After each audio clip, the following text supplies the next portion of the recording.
تھا ذوالفقار سے، اب میری جنگ دیکھ، چل میرے ساتھ ساتھ ذرا میرا رنگ دیکھ، اس پاس میں لڑائی کا میرا بھی ڈھنگ دیکھ، راہ حیات کتنوں پہ کرتا ہوں تنگ دیکھ، مانا تو ذوالفقار ہے مرحم شکار ہے، لیکن یہ دیکھ کون یہ مجھ پر سوار ہے، یا علی یا حسین۔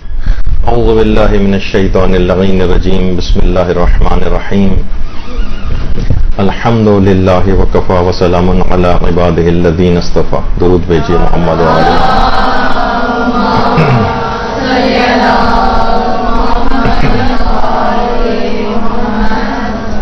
فقہ عزاداری کے سلسلے میں ہماری گفتگو اپنے اگلے مراحل کے اندر داخل ہے۔ کچھ جیسے کہ علم میں ہے آپ کے کہ آج کل مراسم عزاداری کے خلاف کچھ انٹلیکچوئلز، دانشور ٹائپ کے افراد شکوک و شبہات پیدا کر رہے ہیں، اور وہ مسلمہ کچھ ایسے رسومات جس پر مجتہدین کا کوئی اختلاف بھی نہیں، اس پر بھی اعتراضات کیے جا رہے ہیں۔ تو کیونکہ آپ ذاکری سے ریلیٹڈ ہیں اور اکثر و بیشتر آپ کے سامنے بھی اس طرح کے سوالات آ سکتے ہیں، تو آپ کے سامنے دلائل رہیں، چیزیں رہیں کہ ہمیں کیسے ان کو جواب دینا ہے۔ اسی میں آج کل ایک اعتراض یہ آ رہا ہے، اور وہ ہے شبیہ ذوالجنہ پر اعتراضات۔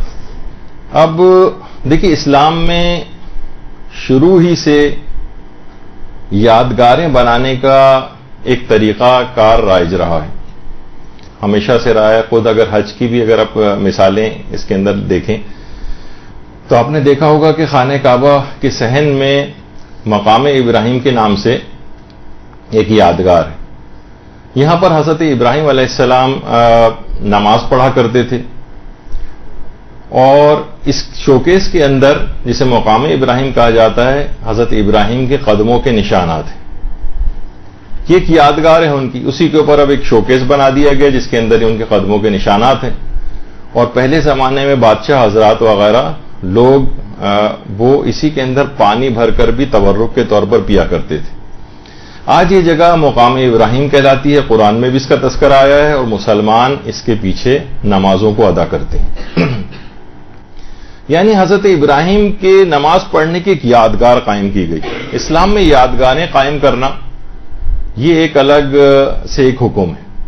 اسی طریقے سے حضرت اسماعیل کی جان بچانے کے لیے حضرت ہاجرہ صفا و مروہ میں جو ہے وہ دوڑی تھیں۔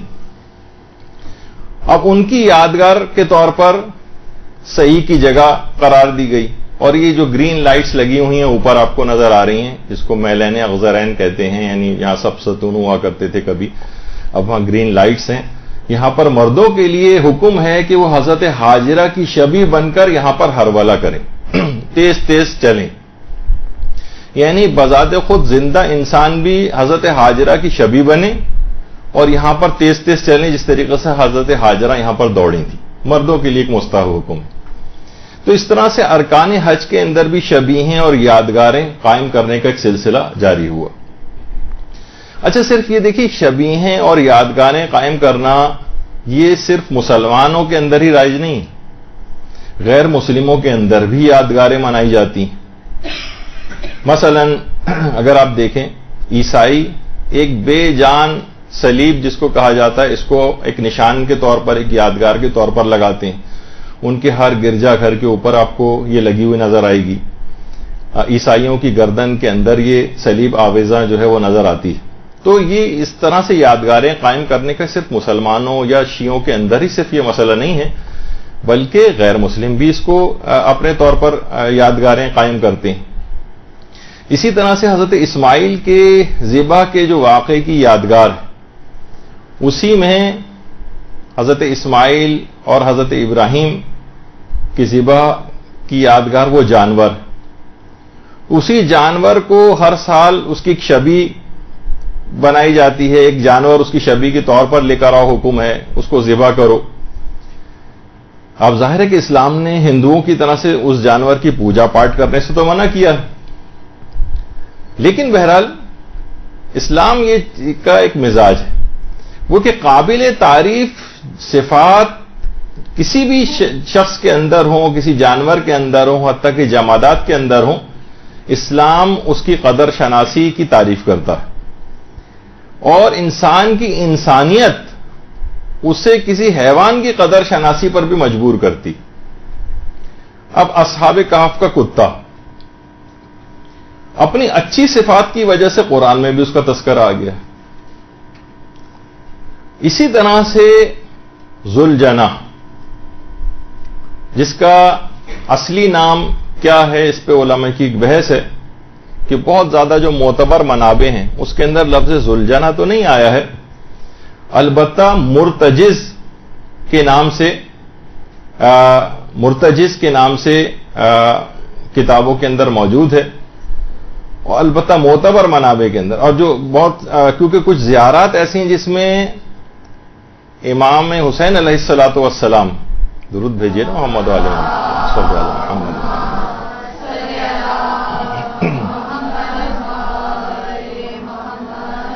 اس میں جیسے کہ زیارت نائیہ میں بھی امام کے اس گھوڑے کو جواد کہا گیا ہے،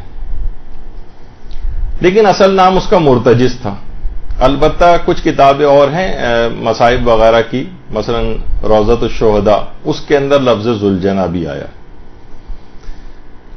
اچھا، اب ایک پہلے چیز ہے کہ ذوالجناح کی وجہ تسمیہ کیا ہے، اس کو ذوالجناح کیوں کہتے ہیں. دیکھیے کچھ افراد، ویسے اس کے لفظی معنی کیا ہیں؟ پروں والا. ذوالجناح کے معنی ہیں پروں والا. کچھ افراد کا یہ کہنا ہے، لیکن یہ کوئی ویسا عمومی طور پر ذاکرین سے آپ نے سنا ہوگا کہ اس کو جو پروں والا کہا جاتا ہے تو ظاہر ہے اس کو کوئی ویسے پر تو نہیں تھے کوئی، پھر کیوں کہا جاتا ہے؟ اکثر ذاکرین یہ کہتے ہیں کہ اس نے امام حسین علیہ الصلوۃ والسلام جب زخمی ہو گئے تھے، اللہم صلی علی محمد وعلی محمد،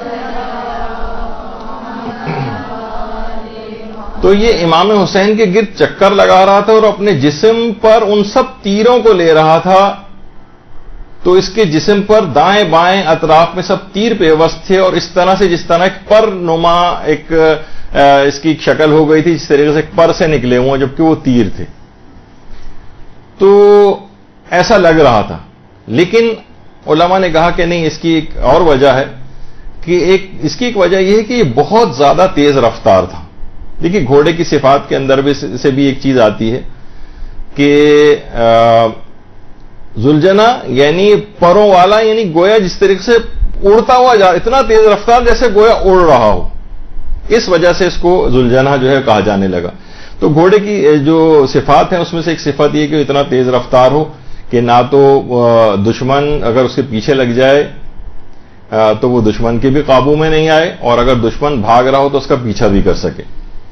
تو بہت زیادہ تیز رفتار تھا، تو اپنی اس تیز رفتاری کے باعث اس کو ذوالجناح کہا جانے لگا. اچھا، اب اس کی ذوالجناح کی جو فداکاری ہے اور جو قدردانی کی جاتی ہے اس کی کیا وجہ ہے؟ دیکھیے علماء کہتے ہیں کہ یہ خود بھی کتنا پیاسا تھا، اتنا پیاسا کہ آپ خود اندازہ لگائیں کہ وہ جگہ، وہ مقام کہ جہاں پر 6 ماہ کے حضرت علی اصغر کے لیے 2 گھونٹ پانی دستیاب نہ تھا، وہاں گھوڑوں کو پانی کب ملنا تھا. اور یہ جو گھوڑے تھے یہ تو عام افراد سے بھی زیادہ پیاسے تھے. کربلا کی شدید ترین گرمی، بار بار امام کے ساتھ ذوالجناح کا میدان میں جانا، وہاں سے واپس آنا، اور میدان سے خیمہ گاہ سے میدان، حملے، لڑائیاں، ساری آمد و رفت اسی پیاسے گھوڑے پر ہوئی ہے جو نہ جانے کب سے پیاسا تھا. اچھا، آغاز جنگ جس وقت ہوا ہے اس وقت تیروں کی ایک بارش ہوئی تھی، تو 50 کے قریب امام کے اصحاب، جس میں بنو ہاشم کے کتنے شہزادے بھی تھے، وہ حملہ اولا جس کو کہا جاتا ہے اسی کے اندر شہید ہو گئے تھے. ابھی جنگ سٹارٹ بھی نہیں ہوئی تھی، اور اتنے زیادہ تیر آئے تھے کہ آپ سوچئے کہ 50 افراد اس تیروں کی زد میں آ کر شہید ہوئے ہیں. تو آیت اللہ علی نقی نقن صاحب نے لکھا ہے باقاعدہ کہ آپ خود سوچیں گے جب لوگ اتنے شہید ہوئے ہیں اس کے اندر تو اس میں کون کہہ سکتا ہے کہ یہ گھوڑے اس میں زخمی نہیں ہوئے ہوں گے اور ان کو تیر نہیں لگے ہوں گے. تو ان کا کام ایک مددگار کے طور پر بھی تھا اور باقاعدہ اس نے کس طرح سے حفاظت کی تھی کہ روایتوں میں کہ 40 افراد کو روایتوں میں بعض میں 80 کا بھی عدد ہے کہ صرف اپنے سموں سے مار مار کے ہلاک و زخمی کیا تھا اس نے. تو دشمن کو زد پہ لیتا تھا ذوالجنا اور ان کے وار کو خالی دیتا تھا, گرتے ہوئے دشمنوں کو رونتا تھا. اس پورے ماحول میں اس گھوڑے کی پیاس, اس کے سینے کا التہاب, اس کے باوجود جب بھی کبھی, جیسے کہ روایتوں کے اندر بھی ہے کہ جب فرات کا دامن خالی ہوا تھا اور امام حسین نے گھوڑے کو نہر فرات کے اندر ڈالا تھا, تو نقن صاحب فرماتے ہیں کہ فرات کی موجیں اس بات کی گواہی دیں گی کہ گھوڑے نے شدید پیاسا ہونے کے باوجود بھی پانی سے اپنی گردن کو ہٹا لیا تھا, اپنے سر کو کچھ بلند کر لیا تھا, اپنے منہ کو بند کر لیا تھا اور زبان بے زبانی سے کہہ رہا تھا کہ مولا جب تک آپ سیراب نہ ہوں گے میں بھی پانی نہیں پیوں گا. تو امام حسین علیہ السلام بھی فرات سے پیاسے باہر نکلے. اللہم صلی علی محمد و آل محمد. اور یہ گھوڑا بھی وہاں سے پیاسا آیا اور پھر اس کے بعد وہ جنگ ہوئی اور اس کے بعد امام حسین علیہ السلام شہید ہو گئے اور اب اس گھوڑے کی پشت جو تھی وہ اپنے سوار سے خالی ہو گئی. چاروں طرف سے اس کے مالک کو اشقیاء نے جو گھیر لیا تھا اور اب مدافعت کا کوئی موقع باقی نہیں بچا تھا اور میدان جنگ دشمنوں سے مکمل طور پر بھرا ہوا تھا. کوئی دوست موجود نہیں تھا اور اس کا راکب, اس کا سوار اپنی حقیقی منزل تک پہنچ چکا تھا اور شہید ہو چکا تھا. اب اس گھوڑے کے پاس اپنے فرض کا احساس تھا اور ان بےکس عورتوں اور بچوں کے پاس کہ جو کہ اپنے والی اور وارث کے منتظر تھیں, اس کی پوری کوشش یہ رہی کہ ان تک اس خبر کو جا کر پہنچائے. روایتوں میں کہ اس نے اپنی پیشانی کو امام حسین کے خون سے رنگین کیا اور سیدھا چلتا ہوا خیموں کی طرف آیا اور ہنہنا کر باقاعدہ آواز نکالی. یہ ساری بیبیاں جو ہیں وہ خیمے کے دروازے پر آئیں, دیکھا کہ اس کی زین بالکل خالی ہے اور زین خالی ہے اور باگیں کٹی ہوئی ہیں, پیشانی خون سے رنگین ہے اور تیر جسم کے اندر ذوالجنا کے پیوست. زبان بے زبانی سے اس نے گویا امام حسین علیہ السلام کی شہادت کی خبر دی اور اس مددگار امام حسین کی بس صرف یاد, اس کی فداکاری کی یاد کے اندر یہ شبیہ ذوالجنا جو ہے وہ نکالی جاتی. اور جب تک امام حسین علیہ السلام کا نام زندہ رہے گا ان کے اس اسب باوفا ذوالجنا کا نام بھی ہمیشہ زندہ رہے گا. اللہم صلی علی محمد و آل محمد.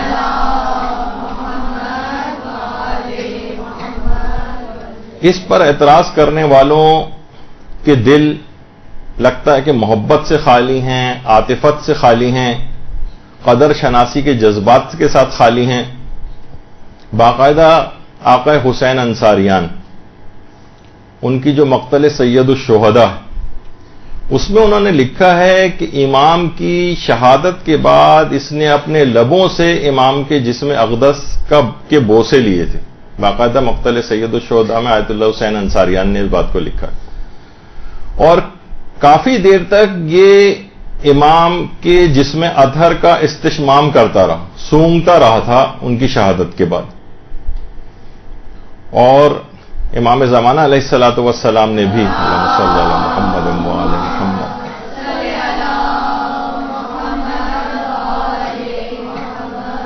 اس کو جواد کے نام سے یاد کیا ہے اور فرمایا ہے کہ جب عورتوں اور بچوں کی نگاہ ذوالجنا پر پڑی تھی تو دیکھا کہ زین اس کی ڈھلکی ہوئی ہے تو مخدرات عصمت و طہارت اپنے چہروں کو پیٹنے لگی تھیں اس کی حالت کو دیکھ کر. خود امام زمانہ کے جملے.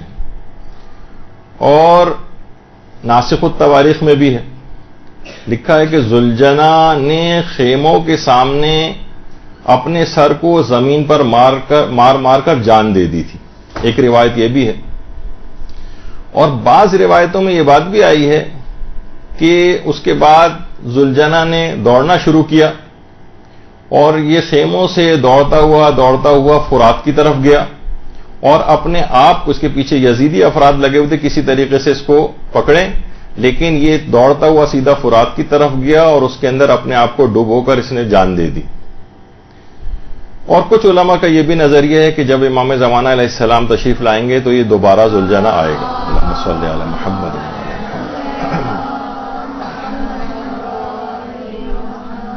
اس کے بعد یہ غائب ہو گیا.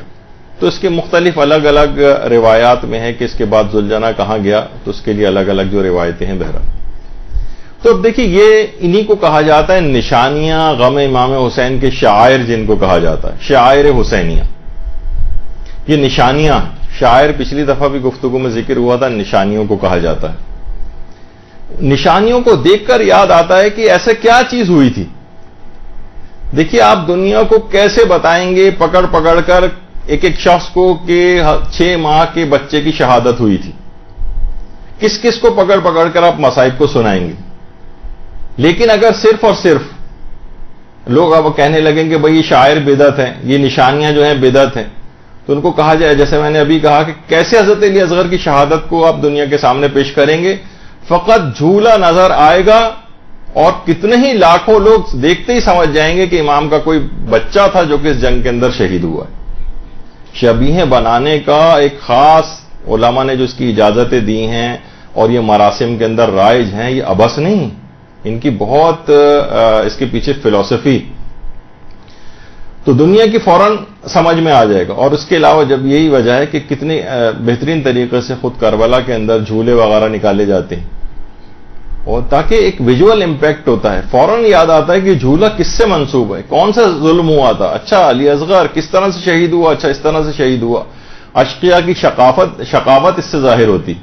اسی طریقے سے مثلا علم حضرت عباس علمدار علیہ الصلوۃ والسلام، صلی اللہ علیہ محمد.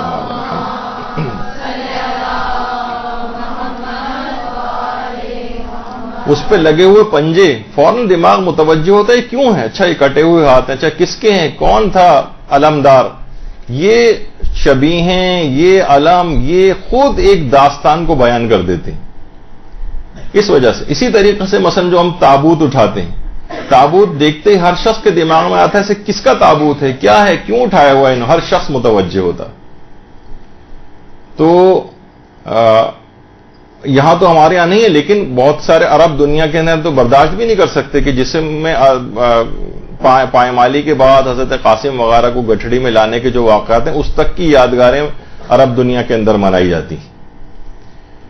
تو ہر آدمی متوجہ ہوتا ہے ان مظالم کی طرف. دیکھیے اب اللہ کی طرف جب متوجہ انسان ہوتا ہے، جو چیزیں اللہ کی طرف متوجہ کرتی ہیں اس کو علماء کہتے ہیں شاعر اللہ. شاعر اللہ. دیکھیے جتنی بھی چیزیں ہیں، حتیٰ کہ یہ جو خود خانہ کعبہ ہے آپ کے سامنے، یہ خود اصل بیت معمور کی شبیہ ہے جو زمین پر قائم کی گئی. یہ بیت معمور کی شبیہ، اصل خانہ کعبہ وہ 4تھے آسمان پر اس کی شبیہ، تاکہ اس شبیہ کو دیکھو اور اس بیت معمور کی طرف توجہ ہو تمہاری. دنیا کی جتنی بھی مساجد ہیں یہ مسجد بیت الحرام کی شبیہ. تو ہمیشہ اصل کے ساتھ شبیہ کا احترام بھی ہوتا ہے. مثلا مثال دی جاتی ہے، اب یہ خالی فریم ہے، مثال کے طور پر اس کے اندر کسی شخص کے والد محترم مرحوم کی تصویر لگی ہو، اور کوئی شخص جائے اور اس فریم میں سے تصویر نکال کے پھاڑ کے پھینک دے تو فوراً غصے میں آ جائے گا. جیسے کہ اکثر علماء اس کی مثال بھی دیتے ہیں کہ بھائی دیکھا جائے تو اس نے کاغذ کا ٹکڑا ہی تو پھاڑا ہے. آپ کہیں نہیں بھائی میری ایک الگ حیثیت تھی اس تصویر کی میرے نزدیک. دیکھا جائے تو ایک شبیہ تھی، ایک تصویر تھی، ایک کاغذ کا ٹکڑا تھا. یہ کوئی ابا مرحوم تو یہاں پر نہیں لگے ہوئے تھے اس کے اندر کہ اس کو اگر ان کی ہم نے توہین کر دی تو نہیں، اصل کے ساتھ شبیہ کا بھی احترام ہوتا ہے. تو یہ تمام چیزیں ایسی ہیں. اب مثلا دیکھا جائے تو بازاروں کے اندر کتنے ہی ماشکی ہیں جو مشق لے کے پانی وانی ادھر سے ادھر دیتے ہیں. اس کا کوئی احترام ہے؟ نہیں ہے احترام ہے. لیکن اب یہی شبی مشق سکینہ کے نام سے ہو تو اس کا احترام آ جائے گا. منسوب کر دیا آپ نے, اس کی وجہ سے احترام ہے. کتنے جگہوں کے اوپر آپ کو مختلف قسم کے جھنڈے ونڈے لگے ہوئے نظر آتے ہیں, ان کا کوئی احترام ہے؟ نہیں, کوئی احترام نہیں. پھینک سکتے ہیں, وہ کھاڑ کے پھینک دیجیے ان کو. لیکن کیا ہے, حتیٰ کہ اگر پاکستان کا بھی جھنڈا ایک احترام آ جائے گا. اب اگر کوئی اس کی توہین کرے گا, جلائے گا, فوری طور پر پولیس پکڑ کے لے جائے گی. دیکھا جائے تو ہم نے کپڑا ہی تو جلایا ہے, نہیں, احترام اس کی ایک نسبت آ گئی.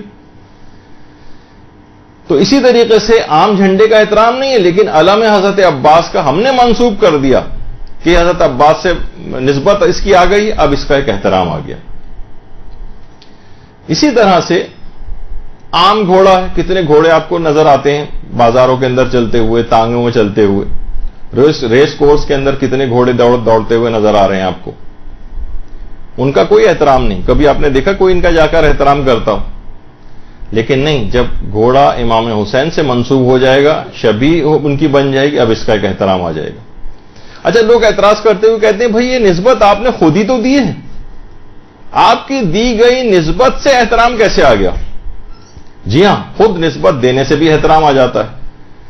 مثلا کہا جاتا ہے کہ جناب آپ ایک کپڑا لے کر آئیں, کپڑے کے 2 حصے کریں, ایک حصے سے آپ اس کپڑے سے جزدان بنانے قرآن کا, قرآن نہیں بھی رکھیں گے تو احترام آ جائے گا, اور دوسرا آدھا کپڑا جو آپ نے الگ کیا اس سے گھر کا وہ پوچا ووچا ٹائپ کا بنا دیں, اس سے صفائی شروع کر دیں, اس کا کوئی احترام نہیں. یعنی آپ نے خود ہی نسبت دی قرآن سے ایک چیز کو, اس کا احترام آ گیا, اور دوسرے کو نسبت نہیں دی, اس کا کوئی احترام نہیں. تو اس طرح سے جیسے کہ کہا جاتا ہے غلاف کعبہ, غلاف کعبہ جب تک کعبے کے اوپر لگا بھی نہ ہو, جب تک یہ صرف فیکٹریوں کے اندر تیار ہو رہا ہو, اس وقت بھی اس کا ایک احترام آ جاتا ہے. حالانکہ ہو سکتا ہے نہ لگے, لیکن نہیں, اس کے بعد یعنی آپ خود ہی بنا رہے ہیں کپڑا, خود ہی اس کو ٹاک رہے ہیں, اس کے اوپر چیزیں خود ہی اس کو آرائش دے رہے ہیں آپ, لیکن پھر بھی اس کا ایک احترام آ جائے گا, اس کا ایک احترام. تو حتیٰ کہ اس کے بعد جب یہ خانہ کعبہ کے اوپر نہیں بھی رہتا اور اس سے الگ ہو جاتا ہے, اس کے ٹکڑے اور پیسز کر کے تبرک کے طور پر لوگوں کو دیے جاتے ہیں, وہ اپنی آنکھوں سے لگاتے ہیں, گھر میں لا کر رکھتے ہیں. ٹھیک ہے, اب تو خانہ کعبہ پہ نہیں رہا نا یہ, اس کا بھی احترام ختم ہو جانا چاہیے تھا. ہم نے خود ہی کپڑا بنایا, خود ہی اسے غلاف کعبہ سے نسبت دی, لے جا کر لگایا, اس کو الگ کیا اور احترام آ گیا اس کا. جب یہی وجہ ہے کہ مولانا اظہر حسن زیدی صاحب قبلہ اپنی تقریروں میں فرماتے تھے کہ روزانہ ریس کورس میں کتنے گھوڑے دوڑتے ہیں, کسی کو اعتراض نہیں ہوتا, کوئی فتویٰ نہیں آتا, اور ہم فقط تعظیم میں عقیدت سے ایک گھوڑا نکالتے ہیں تو ہم پر فوراً کفر کے اور شرک کے فتوے آنے لگتے ہیں. تو بہرحال یہ تمام چیزیں ایسی ہیں.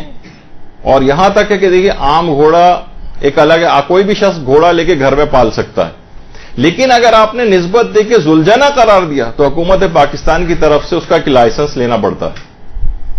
اس کا مطلب ہوا کہ نسبت دینے کے سے کچھ قوانین کی زد میں بھی آپ آ جاتے ہیں, یعنی خود دوسرے لوگ بھی اس کا ایک خصوصیت اس کے اندر ایک پیدا ہو جاتی ہے کہ نہیں اب لائسنس لیں آپ. تو اسی طریقے سے جس طرح شاعر اللہ ہیں اسی طرح سے شاعر حسینی بھی. اچھا, کوئی ضروری نہیں ہے یہ کہ شاعر حسینیہ اور شاعر اللہ کوئی مخصوص ہیں. جیسے خود قرآن کے اندر یہ چیز آئی ہے کہ وَمَن يُعَظِّمْ شَاعِرَ اللَّهِ فَإِنَّهَا مِن تَقْوَى الْقُلُوبِ. قرآن کے اندر بھی ان کی تعظیم کو تقوی کی ایک نشانی جو ہے وہ قرار دیا گیا ہے. اچھا, قرآن نے کچھ مثالیں بھی دی ہیں کہ شاعر اللہ کون سے ہیں. اچھا, یہ صرف مثالیں, یہ نہیں کہ صرف یہی شاعر اللہ ہیں. مثلا صفا و مروہ کو کہا گیا کہ ان الصفا والمروہ من شاعر اللہ, صفا اور مروہ شاعر خدا میں سے ہیں, من شاعر اللہ. اس جو لفظ من ہے نا, یہ اگر نہ ہوتا تو پھر یہ ہوتا کہ صرف اور صرف صفا و مروہ ہی شاعر خدا ہے. یہاں من کا اضافہ کر کے 2 جگہوں پہ 2 قرآن نے مثالیں دی اور دونوں کے اندر من آیا ہے. ان الصفا والمروہ من شاعر اللہ, شاعر اللہ میں سے, اس کا مطلب شاعر اللہ بہت سے, اس کے اندر سے ایک صفا و مروہ. پھر اس کے بعد ہے والبدنا جعلناها لکم من شعائر اللہ، جو قربانی کا جانور ہے یہ بھی شاعر خدا میں سے، یہ بھی شاعر اللہ میں سے، یہاں پہ بھی ہے من شاعر اللہ، یعنی اس کے مطلب ہے کہ یہ کوئی مخصوص شاعر خدا نہیں ہے، مخصوص شاعر اللہ نہیں ہے، بلکہ ایک بہت ساری چیزیں ہیں جس کی دو مثالیں دی گئی. تو اچھا، اب ایک اس کے اندر ہے جانور، جانور کو کہا یہ شاعر اللہ میں سے. والبدنا، بدنا جو کہا ہے اس کو، جو قربانی کا جانور. اور جمادات میں سے جو دو پہاڑیاں ہیں، صفا پہاڑی اور دوسری پہاڑی ہے مروا پہاڑی. وہ تو پہاڑی بھی نہیں، ٹیلا بھی نہیں کہا جا سکتا اس کو، اب تو اتنی نیچے وہ ہو گئی. اچھا، اگر ان کی تعظیم ان کے پہاڑ کی طرح سے پرہیبت اور بڑے ہونے کی بنا پر اگر قرار دی جائے کہ اللہ نے اس وجہ سے ان کو شاعر خدا کہا ہے، تو پھر تو کیٹو جو ہے اس کو شاعر اللہ میں سے ہونا چاہیے تھا، اس سے تو بڑا کوئی ہے ہی نہیں. اور ہمالیہ کو جو ہے وہ شاعر خدا میں سے ہونا چاہیے تھا، لیکن نہیں. تو حضرت حاجرہ کے قدموں سے مس ہو کر جو پہاڑیاں تھیں وہ شاعر اللہ بن گئیں. تو وہ جانور کہ جس پر جوانان جنت کا سردار سوار ہو، وہ شاعر خدا میں سے نہیں قرار پائے گا. جس طریقے سے حج کا جانور بدنا، ابھی اس کو قربان بھی نہیں کیا ہے، ابھی اس کو قربانی کرنا باقی ہے، تب بھی بغیر قربان ہوئے بھی یہ شاعر اللہ میں سے ہوتا ہے. لیکن جس نے خود کو بلکہ اپنے پورے خاندان کو قربان کر دیا ہو، کیا وہ شاعر اللہ میں سے نہیں ہوگا؟ یہی وجہ ہے کہ پیغمبر اکرم ختمی مرتبت صلی اللہ علیہ وآلہ وسلم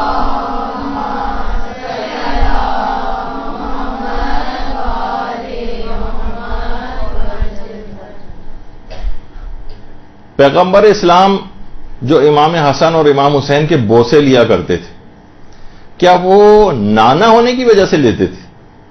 نہیں، وہ شاعر اللہ کا احترام تھا. اچھا، نانا کی محبت ہوتی تو گال کے بچوں کے بوسے لیے جاتے ہیں، رخساروں کے بوسے لیے جاتے ہیں، پیشانی کے بوسے لیے جاتے ہیں، سر کا بوسہ لیا جاتا ہے. مگر ایک نواسے کے دہنے مبارک کے بوسے لیتے تھے، ایک کے گلے کے بوسے لیتے تھے. معلوم تھا کہ یہ شاعر اللہ ہیں. ایک کا دہن زہر دغا سے متصل ہے اور دوسرے کا گلا خنجر جفا سے متصل ہے. آیت اللہ جعفر شوستری نے ایک جملہ لکھا ہے کہ امام حسین جب تشریف لاتے تھے تو پیغمبر اکرم ان کے جسم کے بوسے لیتے تھے اور کہتے تھے کہ اے حسین اپنا پیراہن اٹھاؤ، اپنا لباس اٹھاؤ، اور پیغمبر اکرم ان کے جسم کے بوسے لینے لگتے تھے. تو امیر المومنین علیہ الصلوۃ والسلام ان سے معلوم کرتے تھے اللہم صلی علی محمد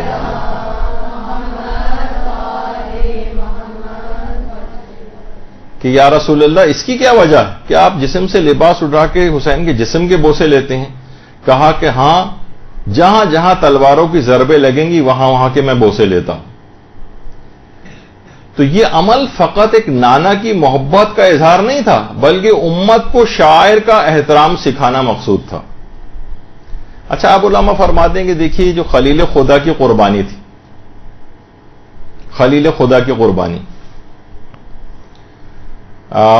مسلمانوں سے اگر آپ پوچھیں کہ اس جانور کو دیکھ کے آپ کو کیا چیز یاد آتی، فوراً وہ کہے گا کہ ہمیں ابراہیم و اسماعیل کی قربانی کی یاد آتی. اچھا، آپ نہ خلیل خدا رہے نہ اسماعیل رہے، مگر پھر بھی اس جانور کو دیکھو اور ان کی قربانی کو یاد کرو. اسماعیل ذبح بھی نہیں ہوئے، قربانی ملتوی ہو گئی. تو وہ اسلام کے جو کہ سابقہ دور کے ایک نبی کی ملتوی قربانی کی یادگار منانے کا حکم دیتا ہے، وہ رسول خدا کے اپنے گھر میں وقوع پذیر ہونے والی قربانی کو کیسے فراموش کر دے گا؟ وہ تو ملتوی شدہ قربانی کی یادگار منانے کا حکم دے رہا ہے، اور جو قربانی حقیقتاً واقع ہو گئی رسول کے گھر میں، وہ کیسے اس کو فراموش کرے گا؟ دیکھیے علماء یہ بھی کہتے ہیں کہ ابراہیم و اسماعیل کی قربانی میں اصل میں دو کردار تھے، ایک ذبح ہونے والا تھا اور ایک ذبح کرنے والا تھا،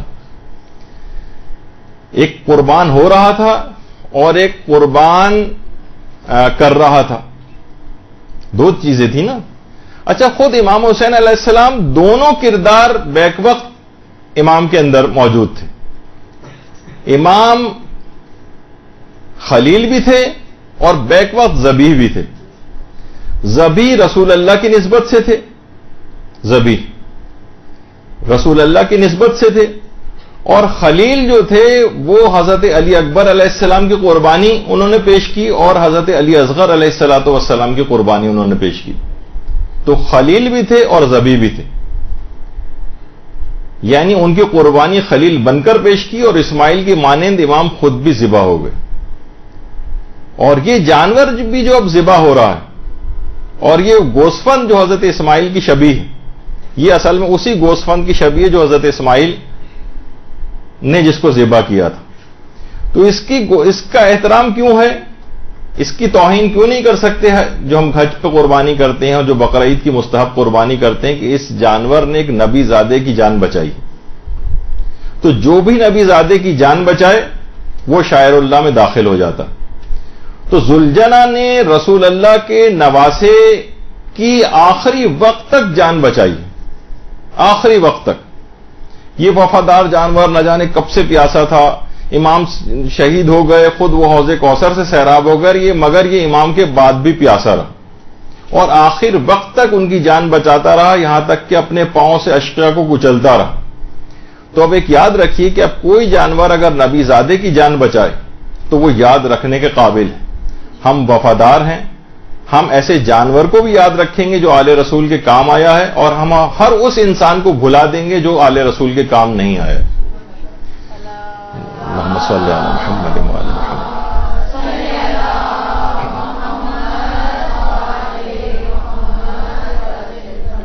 اچھا، جانور کو دوسرے جانور کی شبیہ بنانا تو ہے، بعض اوقات یہ بھی ہوتا ہے کہ انسان بلکہ فخر موجودات بھی شبیہ بنے۔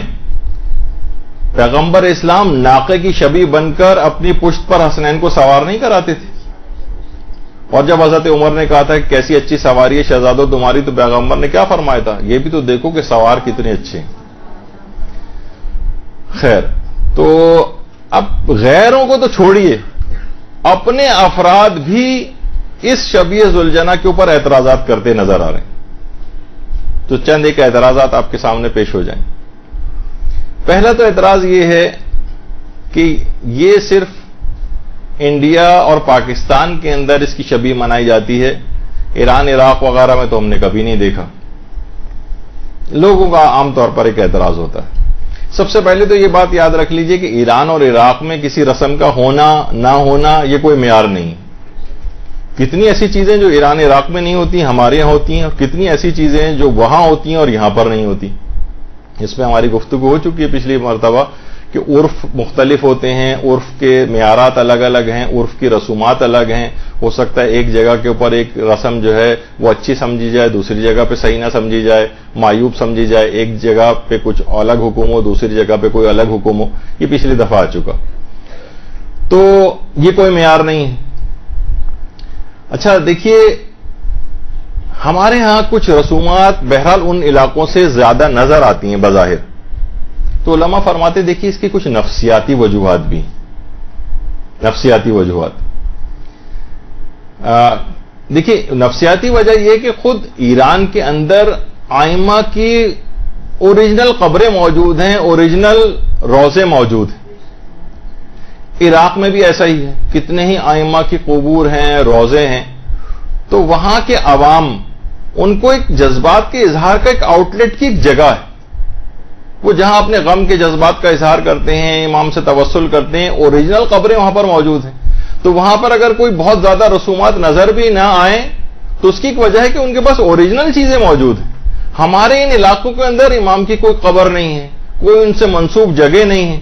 اب کیسے لوگ ان سے وابستہ ہوں؟ تو اس وجہ سے یہاں پر شبیہیں بنانے کا رواج ہوا، یہاں پر ذریعیں بنانے کا رواج ہوا کہ ہمارے ہاں روزے نہیں ہیں لیکن ہمارے ہاں روزوں کی شبیہیں بنی، تو لوگوں کی عقیدت رہے، لوگ اپنے جذبات کا وہاں جا کر اظہار کر سکیں۔ کتنی ایسی چیزیں، کتنی یہاں پر مختلف علاقوں کے اندر آپ نے دیکھا کہ آپ کے اپنے علاقے میں اور جگہوں کے اوپر جو ذریعے بنی ہیں اس کے اوپر اعتراض نہیں کرنا چاہیے، اس پہ بھی ہماری انشاءاللہ کبھی اور گفتگو آئے گی، لیکن یہ ساری چیزیں ان کو نا باقی رکھا گیا۔ تو کتنی دیکھیے ایسی چیزیں ہیں کہ یہاں پر مجھے اچھی طرح یاد ہے جب بچپن کا ہمارا دور تھا یا اوائل جوانی کا دور تھا تو اس کے اندر مساجد کے اندر باقاعدہ اعلانات ہوتے تھے اور دعائیں ہوتی تھیں کہ پروردگار زیارت کے راستے کھل جائیں، ہم لوگ وہاں جا سکیں۔ لوگ ترستے تھے۔ یہ تو اب ذرا جا کے جب آپ لوگوں کے سامنے چند سالوں کے اندر اتنے کاروان بنے اور یہ عالمی حالات تبدیل ہوئے، ان جگہوں کے اوپر جانا آسان ہوا تو اب لوگوں کے لیے، لیکن یہ رسومات اور یہ جو ذریعے ہیں اور یہ سب کچھ لوگوں کو دین سے اٹیچ رکھنے کا ایک سبب تھی۔ یہ ذوالجناح ان کو دیکھ کے امام کی یہاں پر کوئی بھی چیز نہیں تھی کہ جس سے ہم ان کی یادگار کو قائم کرتے، تو یہ شبیہیں بنائی گئیں، باقاعدہ اس کا ایک خاص اس کا ایک اثر ہوتا ہے، تو اس وجہ سے ان کو یہاں پر رکھا گیا۔ تو یہ تمام چیزیں ایسی ہیں، یہی وجہ ہے کہ دیکھیے اچھا پھر یہ بات کہ جناب یہ بات کہنا بھی بالکل غلط ہے کہ ایران عراق میں نہیں ہوتے، خود ایران کے اندر شبیہ ذوالجناح جو ہے وہ نکالی جاتی، باقاعدہ ایران کے اندر شبیہ ذوالجناح نکالی جاتی۔ کس نے کہا کہ بلکہ ہم سے بھی زیادہ ہوتا ہے وہاں پر، وہاں تو ذوالجناح ہوتا ہے، وہیں ذوالجناح کے پاس بیٹھ کر اس کی ایک منظر کشی ہوتی ہے، وہیں پہ بیٹھ کے مصائب وغیرہ پڑھے جاتے ہیں، یہ سب وہاں پر ہوتا ہے۔ تو یہ کہنا بھی بہت غلط ہے۔ تو اس لحاظ سے کتنی ہی شبیہیں وہاں پر نکالی جاتی ہیں، ایران میں بھی، عراق میں بھی، اور کوئی اس کے اوپر جو ہے وہ اعتراض نہیں کرتا۔ تو اول تو وہاں ہونا معیار نہیں ہے، اور اگر یہ کہنا بھی غلط ہے کہ وہاں پر ذوالجناح کی شبیہ نہیں نکالی جاتی۔ اچھا اب دوسرا اعتراض یہ ہے کہ بھئی شبیہ ذوالجناح آپ نکالیں، سادہ طریقے سے نکالیں، اتنا اسراف کیوں کیا جا رہا ہے؟ اس کو آپ اتنا سجاتے کیوں ہیں؟ اس کے اوپر اتنا پیسہ جو ہے وہ کیوں خرچ کرتے ہیں؟ دیکھیے پیسہ کوئی اور خرچ کر رہا ہے، تکلیف جو ہے وہ کسی اور کو ہو رہی ہے، بات بھی سمجھ نہیں آتی۔ تو آپ خود پیسے دے رہے ہوتے تو آپ کو تکلیف کا احساس ہونا چاہیے تھا۔ پھر ایک ذوالجناح کے اوپر کتنا آپ کے خیال میں اس پہ 1000 بھی روپے نہیں لگے ہوں گے جو آپ کو چیزیں اس کے اوپر لگی ہوئی؟ ہر شخص اپنی عقیدت کا اظہار کرتا ہے، اپنی ذاتی حلال مال سے اس کے اوپر خرچ کرتا ہے، اور تکلیف کسی اور کو اگر ہو رہی ہو تو یہ بات سمجھ میں آنے والی نہیں۔ کسی کو اور بہت ہے کہ مالیات کو تو اپنے گھر کا سامان بیچیں، دین کے اوپر خرچ کریں، تو اسی کے اندر سے کٹوتی جو ہے کیوں نظر آ رہی؟ پھر لوگ یہ بھی کہتے ہیں کہ بھئی اصل جو ذوالجناح تھا وہ تو اس طرح کا نہیں تھا، یہ تو اتنا سجاوٹ اس کے ساتھ ہو رہی ہے، اس کو تو دیکھ کے اصل میں اور شبیہ میں تو بہت فرق ہو گیا ہے۔ اصل تو ایسا نہیں تھا، جس کی شبیہ ویسے ہی ہونی چاہیے نا جیسے اصل۔ یہ بھی مراجع سے سوالات پوچھے گئے۔ آیت اللہ حافظ بشیر نجفی سے سوال پوچھا گیا کہ آپ یہ بتائیے کہ برصغیر پاک و ہند میں ذوالجناح کی شبیہ کے جلوس نکالے جاتے ہیں، اسے سونے، چاندی اور دیگر قیمتی چیزوں سے مزین کیا جاتا ہے، کیا ایسا کرنا جائز ہے؟ اصل گھوڑا جو کربلا میں تھا اس کی تو یہ حالت نہیں تھی، کیا شبیہ و اصل کے درمیان موافقت یا مشابہت شرط نہیں، ایک جیسے ہونے چاہیے ان کو؟ جواب: شبیہ اور اصل کے درمیان موافقت اور شباہت شرط نہیں۔ یہ کوئی کہاں سے قانون آپ نے نکالا کہ ایک جیسے ہونے چاہیے؟ مذکورہ عمل صرف شبیہ بنانے والوں کی امام حسین سے محبت اور ان کے نام پر قربانی دینے کی استعداد کی عکاسی کرتا ہے، یعنی ان کی امام حسین سے محبت کا اظہار ہے، یہ نہیں کہ یہ بالکل ویسے ہی بنا رہے ہیں اس کو کہ جیسے کہ امام کا ہوا کرتا تھا۔ اصل میں اور شبیہ میں موافقت شرط نہیں، ملتی جلتی چیزیں ہونی چاہیے، لیکن ایک ایک چیز بالکل ویسی ہو یہ تو ضروری نہیں۔ جو غلاف کعبہ ہے، سب سے پہلے حضرت اسماعیل کی زوجہ نے درختوں کی چھال لے لے کے غلاف کعبہ بنایا تھا۔ درختوں کی چھال کا بنا ہوا تھا غلاف کعبہ، کپڑے کا نہیں تھا۔ اب آپ کہیں کہ ہمیں تو وہ پہلا والا غلاف کعبہ جو چھال سے بنایا گیا تھا بالکل ویسی اوریجنل ہم ویسے ہی بنا کے اس کے اوپر لگائیں گے، نہیں، وہ بالکل ایک اصل اور شبیہ کے اندر کوئی موافقت شرط نہیں ہوتی۔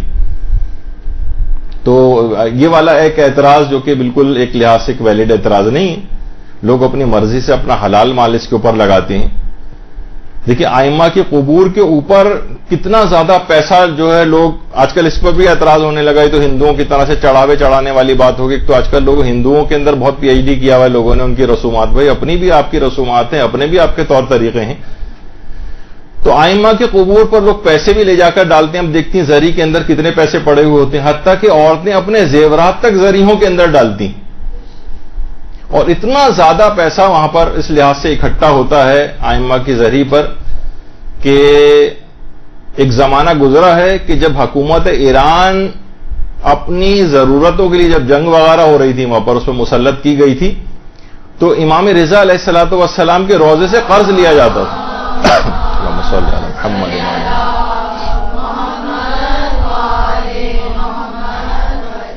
روزوں سے قرض لیا جاتا تھا اور اس کے بعد پھر اسے واپس کیا جاتا تھا. بہت سے لوگ اس پہ بھی اعتراض کرنے لگے کہ ائمہ کے روزوں کے اوپر اتنا سونا کیوں لگا ہوا ہے، اس سونے کو وہاں سے اکھاڑا جائے اور غریبوں کے اندر تقسیم کیا جائے. کیا امام پسند کریں گے کہ سونا ان کا اتنا لگا ہو؟ اس پہ انشاءاللہ ہماری الگ سے ایک تفصیلی گفتگو ہوگی کبھی، تو اس میں میں ان چیزوں کے جوابات دوں گا. لیکن بہرحال یہ کہ ائمہ کے روزوں کے اوپر سونا یہ اماموں کے پیسوں سے نہیں بلکہ لوگ اپنے حلال جائز مال سے اپنی عقیدت کے اظہار کے طور پر یہاں پر خرچہ کرتے ہیں. تو اس کو قیمتی کپڑوں سے سجانا، تزئین کرنا، اس پر خود علماء اور مراجع کے کتنے فتاوے موجود ہیں. باقاعدہ آیت اللہ سعید الحکیم سے بھی بات پوچھی گئی کہ کیا تابوت شہدائے کربلا کو تیار کرنا، گہوار علی اصغر کو تیار کرنا اور اس کی آرائش کرنا، ذوالجناح سواری امام حسین کا آراستہ کرنا اور اس کی آرائش کرنا، حضرت قاسم ابن الحسن کی محمل کو آراستہ کرنا اور اس کی تزئین کرنا، علم حضرت ابو الفضل العباس کو آراستہ کرنا اور اس کی آرائش کرنا مراسم عزاداری میں جائز ہے؟ سوال. جواب آیت اللہ سعید الحکیم، بذات خود ان کاموں میں کوئی حرج نہیں، کوئی حرج نہیں، بالکل یہ کام جائز ہیں. ان کو سجانا، ان کی تزئین کرنا، ان کی آرائش کرنا، یہ سب جائز ہے. ذوالجناح کو سجانا، یہ سب جائز ہے. اس کے بعد آیت اللہ حافظ بشیر نجفی سے بھی یہ سوال پوچھا گیا کہ آیا ذوالجناح کو اس طرح زینت دینے سے غم و مصیبت سید الشہداء تازہ ہوتی؟ یہ تو ہمیں پھول اور یہ اس کے اوپر یہ سب چیزیں لگی ہوئی ذوالجناح پہ نظر آنا ایک لحاظ سے، اس سے تو ہمیں غم بظاہر یہ لگ رہا ہوتا ہے لوگوں کو، یہ شاید تازہ نہیں ہو رہا معترضین کو جو لگتا ہے. تو جواب انہوں نے یہی دیا کہ اس شبیہ ذوالجناح کو مزین کر کے مومنین امام حسین کے نام پر فداکاری اور محبت و عشق کا مظاہرہ کرتے ہیں، اور اس لحاظ سے ایسا کام کرنا شرعی حوالے سے باعث ثواب بھی، یعنی ذوالجناح کو سجانا باعث ثواب ہے. تو یہ اور اس کا غم امام حسین، لوگ اس کو دیکھ کے خوشی کا ان کا احساس ہوتا ہے، یہ غم کے جذبات پیدا ہوتے ہیں، غم کے جذبات پیدا ہوتے ہیں. کون اس کو دیکھ کے خوش ہوتا ہے، ہنس رہا ہوتا ہے؟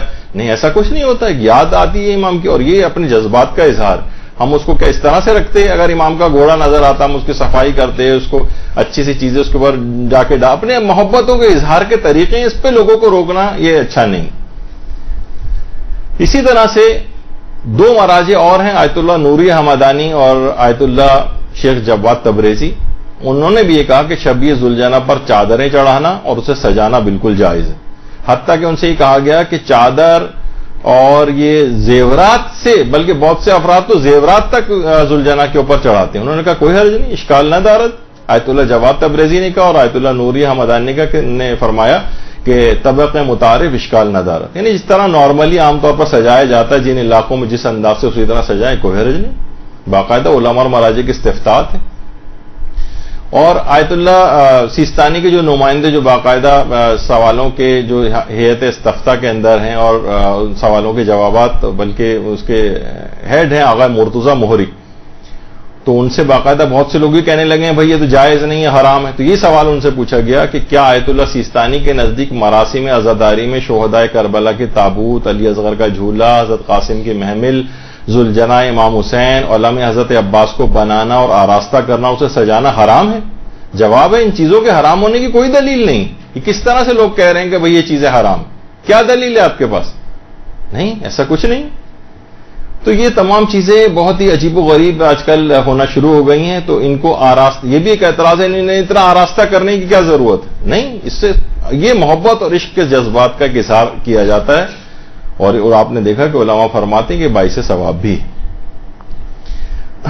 اچھا، اب پھر یہ بھی اعتراض کیا جاتا ہے کہ بھائی ایک آدھ زلجانہ نکالنا کافی ہے پورے شہر میں، اتنے زیادہ زلجانہ نکالنے کی کیا ضرورت؟ اول تو خیر اتنے زیادہ زلجانہ کہیں پہ ایک علاقے میں زیادہ سے زیادہ ایک ہوتا، انچولی میں ایک زلجانہ ہے، جعفر طیار میں مشکل سے ایک زلجانہ ہوگا، اور علاقوں کے اندر ایک ایک جہاں جہاں مومنین موجود ہیں۔ تو آج کل ہر وقت یہ کفایت شاری ساری عزاداری کے سلسلے میں لوگوں کو یاد آنے لگتی، اتنے زلجانہ کیوں ہیں، اتنا علم کیوں ہیں، اتنے بڑے علم کیوں ہیں، اور چھوٹے جو ہیں اس سے جب کام چل سکتا ہے تو اتنے بڑے کیوں بنائے جائے، اتنا کپڑا ان کے اوپر ضائع ہوتا ہے، کسی غریب کو ہی وہ کپڑا پہنا دیا جائے وغیرہ وغیرہ۔ تو دیکھیے یہ سب ایک فائدے مند کام ہے۔ امام حسین کی یاد منانے کے لیے جتنے بھی ضروری سمجھے جائیں اتنے زلجانہ بھی بن سکتے ہیں، اتنے ہی علم بھی بنائے جا سکتے ہیں، اپنی عقیدت کا ایک اظہار ہے۔ اب مثلا ہم کہیں جیسے انچولی کے اندر ایک ہمارا مدرسہ مدرسۃ القائم مثلا، اب کتنے ہی مدارس اور یہاں پر آلریڈی موجود ہیں، اور ہماری خواہش ہے کہ اور بھی اس سے بھی زیادہ۔ اب کوئی کہے کہ بھائی انچولی میں ایک مدرسہ کافی، اتنے زیادہ مدرسوں کی کیا ضرورت ہے؟ نہیں، ضرورت ہے۔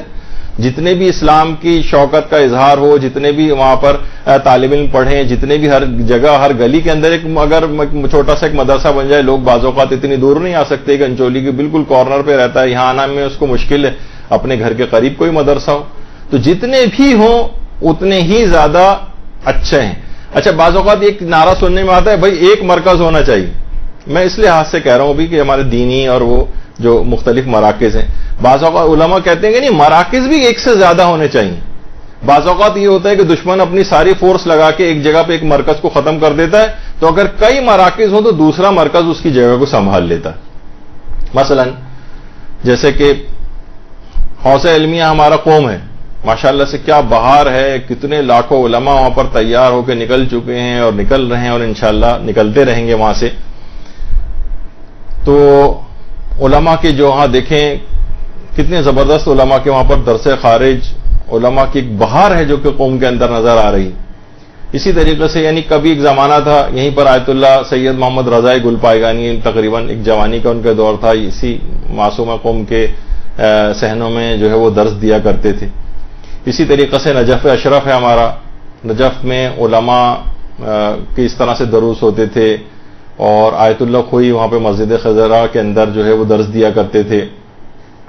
اور اب وہی اب دیکھیں کتنے بڑے بڑے ایسے ادوار وہاں پر آئے ہیں کہ بیچ میں حوضہ لوگ وہاں کم جانے لگے تھے، کتنی مشکلات ہو گئی تھیں صدام وغیرہ کے دور میں، تو ہمارا دوسرا مرکز قوم موجود تھا، وہ طاقتور ہوتا چلا گیا۔ تو دشمن اگر ایک مرکز کے اوپر وہ رہے تو دوسرا مرکز ہونا چاہیے۔ کتنے ہمارے ایسے مراکز ہیں، اگر آپ دیکھیں باقاعدہ ہلا میں ہمارا ایک حوضہ علمیہ رہ چکا ہے، اسی طریقے سے مثلا جبل عامل میں رہ چکا ہے، اور سامرہ میں اور مختلف جگہوں پہ، تو ہر جگہ بھی حوضہ جات بھی ہر جگہ کھلنے چاہیے۔ پاکستان کے اندر بھی ایک اگر علماء کوشش کریں تو یہاں پر بھی ایک بہترین حوضہ جو ہے اسی انداز کا جو ہے وہ بنایا جا سکتا ہے، اور ہر جگہ ہو۔ اللہم صلی علی محمد وعلی محمد۔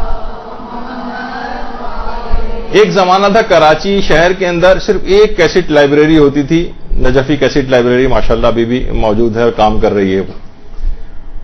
تو باقاعدہ ابھی کے استاد ایک محترم وسیم امام صاحب قبلہ جو ہے، وہ اس زمانے میں آج سے تقریباً 30 سال پرانی بات ہے، 30 یا 35 سال پرانی، تو وہ کسی جگہ کسی عالم دین کے پاس گئے تھے اور ان سے کہا تھا کہ بھائی ہم اپنے علاقے میں بھی کیسٹ لائبریری قائم کرنا چاہ رہے ہیں۔ تو انہوں نے باقاعدہ ان کو ڈانٹا کہ ایک کیسٹ لائبریری ہے تو کیا ضرورت ہے آپ کو دوسری کیسٹ لائبریری بھی بنانے کی اور 1.5 اینٹ کی مسجدیں اپنی بنانے کی، جبکہ اس کے بعد علماء نے وہی تھا کہ ہر علاقے کے اندر جو ہے وہ کیسٹ لائبریری ہونی چاہیے۔ ایک کیسٹ لائبریری کہاں تک لوگوں کی جو ہے وہ پوری کرے گی ضروریات، تو کئی کیسٹ لائبریری نے ایک جال سا پھیل گیا، بک لائبریریز قائم ہو گئی، ہر جگہ کی ضرورت ہوتی۔ تو یہ تمام چیزیں بھی یہ نہیں کہ بس ایک گھوڑا کافی ہے، ایک زلجانہ کافی ہے، ایک علم کافی ہے، ایک تابوت کافی ہے، نہیں، جتنی بھی ضرورت ہوگی، جتنی زیادہ ہوں گی، اتنے ہی مظاہر غم و حزن کے ہر علاقے کے اندر جو ہے وہ نظر آئیں گی۔ تو یہ تمام چیزیں دیکھیے اس طرح سے ہیں کہ ہر علاقے کے اندر جو ہے وہ زلجانہ ہوں، لوگوں کی بہت عقیدتیں وابستہ ہیں، ان کی عقیدتوں سے اس طرح سے نہیں کھیلنا چاہیے کہ آپ اعتراض کر کے ان کو مشکوک بنائیں۔ کتنے لوگ ہیں اس کو ہاتھ لگانے کے لیے اس کو متورک سمجھتے ہیں، اس کو ہاتھ لگاتے ہیں، اس کو پیار کرنے کے لیے آتے ہیں، امام کی باقاعدہ ایک یادگار کے طور پر اس کو دیکھا جاتا ہے۔ کتنے لوگوں کے جذبات اس کے ساتھ وابستہ ہوتے ہیں۔ ان پہ اعتراضات کر کے ان کے جگر کو چھلنی کیا جائے، ان کو مشکوک بنایا جائے، جبکہ ان تمام چیزوں کے اثرات ہوتے ہیں. جب بھی علماء نے ان سب چیزوں کو رائج رکھا ہے، اس کے جائز ہونے کے فتاوے وغیرہ دی، اور یہی چیزیں کہ فوراً دماغی تبادر ہوتا ہے کہ ذوالجناح ہر شخص کو جو آپ کے مذہب کے اوپر نہیں بھی ہے، وہ دیکھ کر فوراً اس کا دماغ متوجہ ہوتا ہے، واقع کربلا کی طرف جاتا ہے کہ ہاں ایک ظلم ہوا تھا، اور اس طریقے سے اسلام کو بچانے کے لیے امام حسین نے قربانی، ان کے خاندان نے قربانی دی. اس کو یاد ایک ویژولائز کرانے کے لیے، ایک پکچرائز کرنے کے لیے یہ ایک سمبولک ایک چیز جو ہے وہ ایک شبیہ بنائی گئی. اس کے اوپر اگر کوئی اعتراض اس لحاظ سے کرے. اچھا، اسی طرح سے ایک اعتراض یہ بھی کیا جاتا ہے اس پہ کہ بھائی شبیہ ذوالجناح پر احتراز ہونا چاہیے. اعتراض لکھا ہوا ہے، بہرحال غلطی ہے اس کے اندر، تو آپ اسے کریکٹ کر لیجئے گا کہ اس پہ سوار کیوں نہیں ہوتے. بھائی امام حسین، اچھا لوگ دلیل دیتے ہیں امام حسین اگر آپ کو گھوڑا دیں تو کیا آپ سوار نہیں ہوں گے اس کے اوپر؟ کیا اس کو ہاتھ میں اس طرح سے لے کے پھریں گے؟ تو دیکھیے، وہ یہ چاہتے ہیں کہ اس کو کوئی مقدس چیز نہ سمجھا جائے، کوئی احترام والی چیز نہ سمجھا جائے. بس ٹھیک ہے، ذوالجناح ہے، اس پہ سواری کر کے پھریے آپ. تو دیکھیے، بہت سی چیزیں ایسی ہوتی ہیں کہ احترام ہوتا ہے ان کا. اب میں ذاتی طور پہ مثال دوں، جب میں نے بہت بچپنے میں قرآن ختم کیا تھا تو ہمارے جو حافظ قرآن تھے، جنہوں نے مجھے خدا غریق رحمت کرے، اب تو انتقال ہو گیا ان کا، انہوں نے مجھے ایک تحفے کے طور پہ ایک بال پوائنٹ دیا تھا. وہ میں نے پتہ نہیں 20-30 سال تک اس کو ابھی بھی ڈھونڈوں تو کسی جگہ مل جائے گا. میں اس کو استعمال نہیں کرتا تھا کہ استعمال ہونے سے اس کی انک وغیرہ ختم ہو جائے گی، پتہ نہیں دوبارہ ریفل اس میں ہو سکے یا نہ ہو سکے. تو میں اپنے پاس سنبھال کے رکھتا تھا اس کو، اور استعمال بھی نہیں کرتا تھا. بس یہ کہ ان کا ایک میرے پاس تھا، مجھے خوشی ہوئی تھی کہ انہوں نے مجھے ایک انعام میں دیا. بچپن کی بات.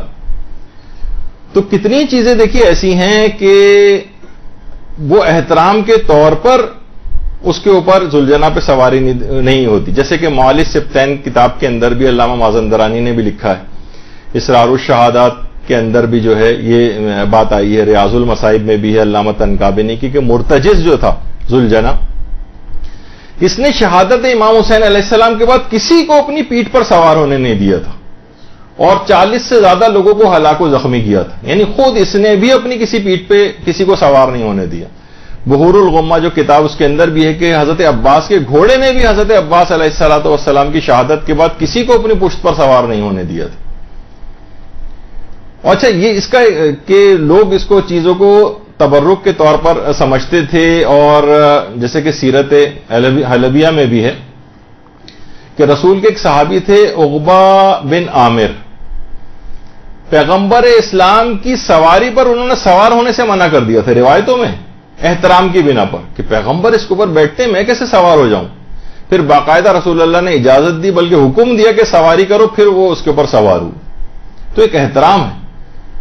جیسے دیبل خزائی، باقاعدہ خوزستان میں شوش کا جو علاقہ ہے، وہاں پر اس صحابی امام جو کہ اشعار کہا کرتے تھے، اور امام نے باقاعدہ ان کو ہدیے کے طور پر پیسے بھجوائے تھے. تو انہوں نے وہ پیسے واپس کیے اور کہا کہ مولا مجھے پیسے نہیں چاہیے، بلکہ مجھے اپنا ایک لباس عنایت فرما دیں.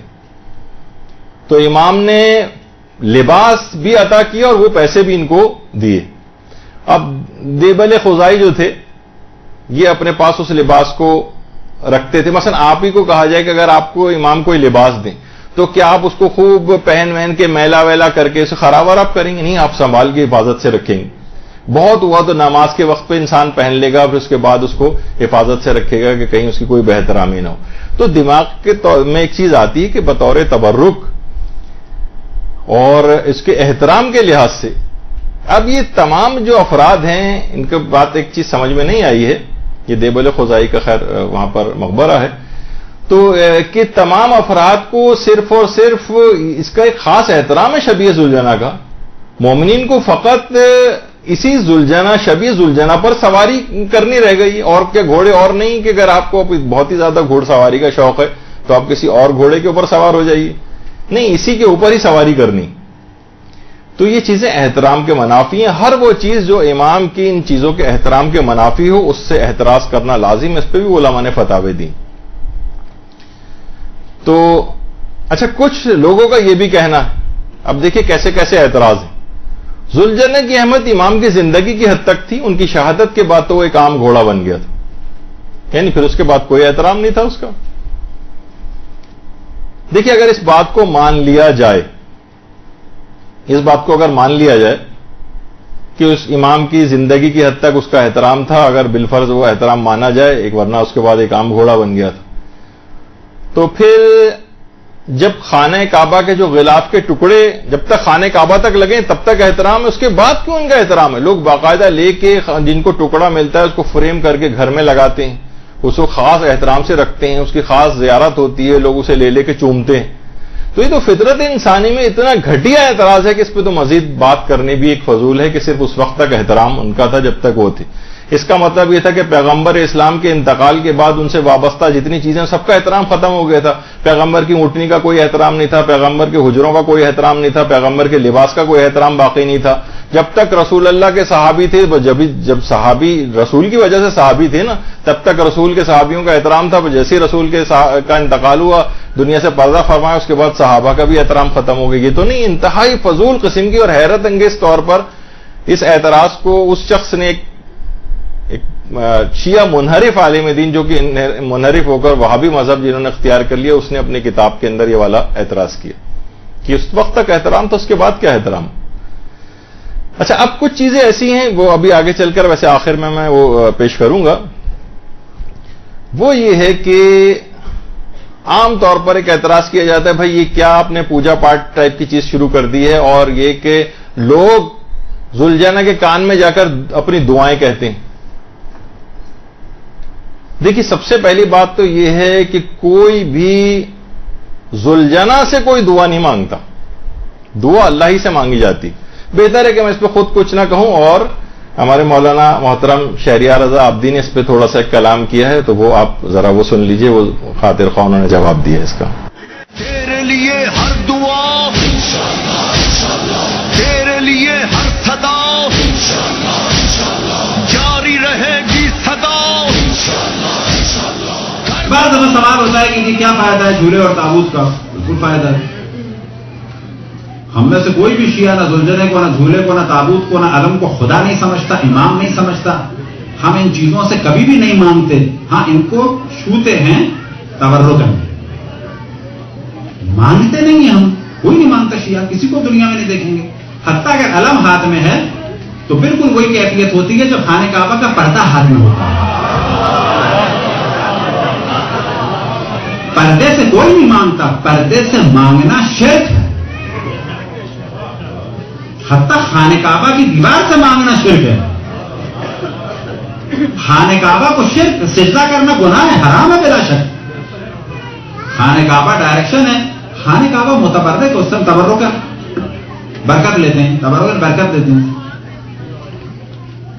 اب جب اس کے پردے کو پکڑتے ہیں کہ جو انبیاء بھی یہ کام کرتے تھے, تو اللہ کے دامن کو تھوڑی پکڑتے ہیں. اللہ منزہ, اس کا لباس نہیں ہے کوئی, لیکن یہ متبرک چیز کو تھامتے ہیں. متبرک چیز نگاہوں کے سامنے ہوتی ہے, در حقیقت ہمارا تعلق خدا سے ہے. لیکن یہ جھولا وغیرہ در حقیقت توجہ دلاتے ہیں کس کی جانب؟ امام حسین کے فرزند کی جانب. یہاں پر ہمیں بہت زیادہ بولڈ ہو کے کام کرنا ہے کہ بہت ساری چیزیں کہ جو آج کمرشل آرٹ میں اور ماڈرن آرٹ میں ہیں, ہم نے انہیں صدیوں پہلے استعمال کیا ہے. ہم نے صدیوں پہلے استعمال کیا ہے. آپ آج کر رہے ہیں, ہم صدیوں سے کر رہے ہیں. ہم پہلے ذریعہ بناتے تھے, آپ اسے کہتے تھے کہ یہ بدعت ہے.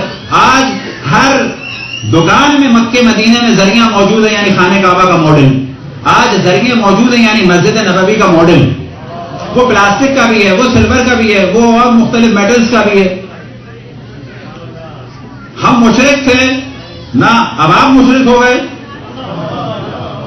جواب ملے گا نہیں یہ تو ماڈل ہے, تو ہم اس کو ماڈل سمجھتے تھے. ہم نے کبھی بھی کسی ذریعے کو نہ اللہ سمجھا, نہ رسول سمجھا, نہ حتیٰ مولا علی سمجھا. ہم نے کس ذریعے کو سمجھا؟ امام حسین. ہم نے تو کہا ذریعے شبیہ ذریعہ امام حسین.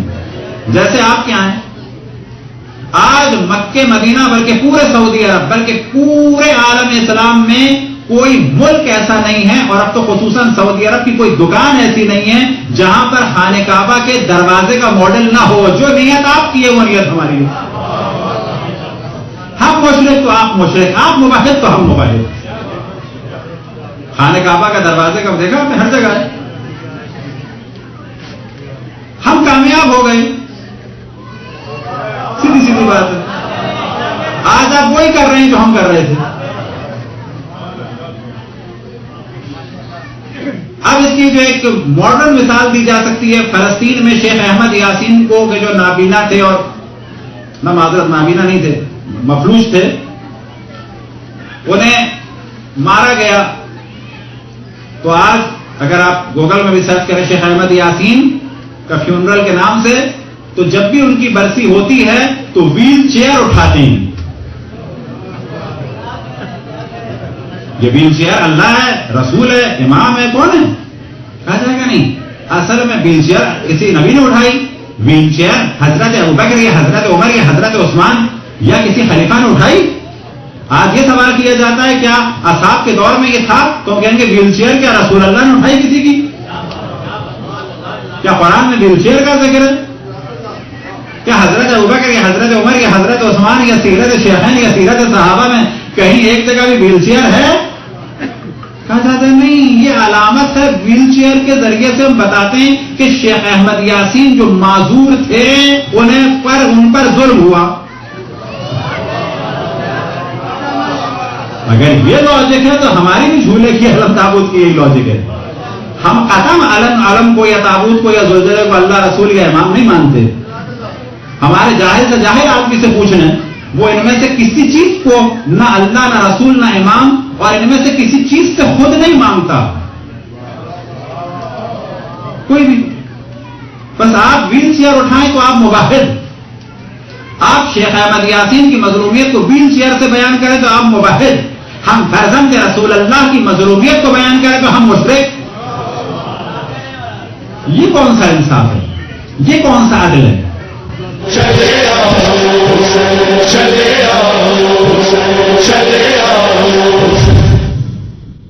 تو اصلاً یہ سب چیزیں ان کے اندر ایک تبرک پیدا ہو جاتا ہے، ان کے اندر احترام آ جاتا ہے، ان کے اندر بعض اوقات برکت اور شفا بھی آ جاتی ہے امام حسین سے منسوب چیزوں کے اندر.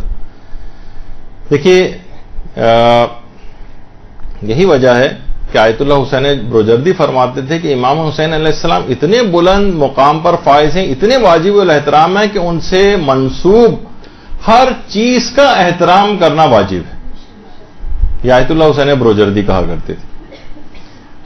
اور ان سے منسوب جتنے بھی وسائل عزاداری، آیت اللہ بہجت کا پچھلی مرتبہ میں نے پیش کیا تھا آپ کو کہ کالا لباس، زریحیں، علم، تابوت، ان سب کا احترام، یہ سب وسائل عزاداری، ان سب کا احترام کرنا ضروری.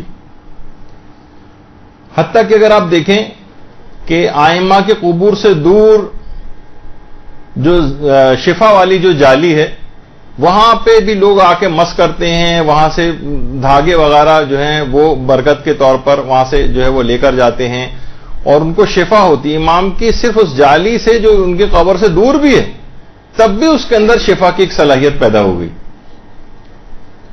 براہ راست قبر بھی نہیں. تو اس طرح سے ان چیزوں کی اہمیت. کتنا آپ دیکھتی ہیں کہ دسترخوانے جو وہاں پر دسترخوان ہوتے ہیں اور باقاعدہ امام کے جو مضیف اور وہاں پر جو کھانے وغیرہ آپ اکثر وہاں جا کر حرم کی طرف سے کھاتے ہیں، اس کے اندر ان کھانوں کے اندر ایک برکت. وہاں کی جو روٹیاں، جو سوکھی ہوئی روٹیاں ہوتی ہیں، آپ نے دیکھا ہوگا ایرانی اور عراقی کتنا منتیں سماجتیں کرتے ہیں کہ ہمیں وہ سوکھی ہوئی روٹی کے ٹکڑے ہی دے دو کم سے کم. اس کے اندر ایک شفا کی خصوصیت پیدا ہو گئی. تو ان سے منسوب چیزیں وہ شفا. جب بھی آیت اللہ اسحاق فیاض فرماتے ہیں کہ اہل بیت کے عزاداروں کے لیے مجلس عزا کے تبرک کا اہتمام کرنا بھی تعظیم شاعر حسینی میں شامل. ان کے لیے تبرک کا اور کھانے وغیرہ کا اہتمام کرنا یہ خود ایک کتنا بڑا ثواب کا کام ہے اور تعظیم شاعر میں اس کو سمجھا گیا. تو ان سے منسوب چیزیں حالانکہ نسبت آپ خود ہی دیتے ہیں. جب بھی روایتوں کے اندر ہے کہ ہمارے چوتھے امام امام زین العابدین علیہ الصلوۃ والسلام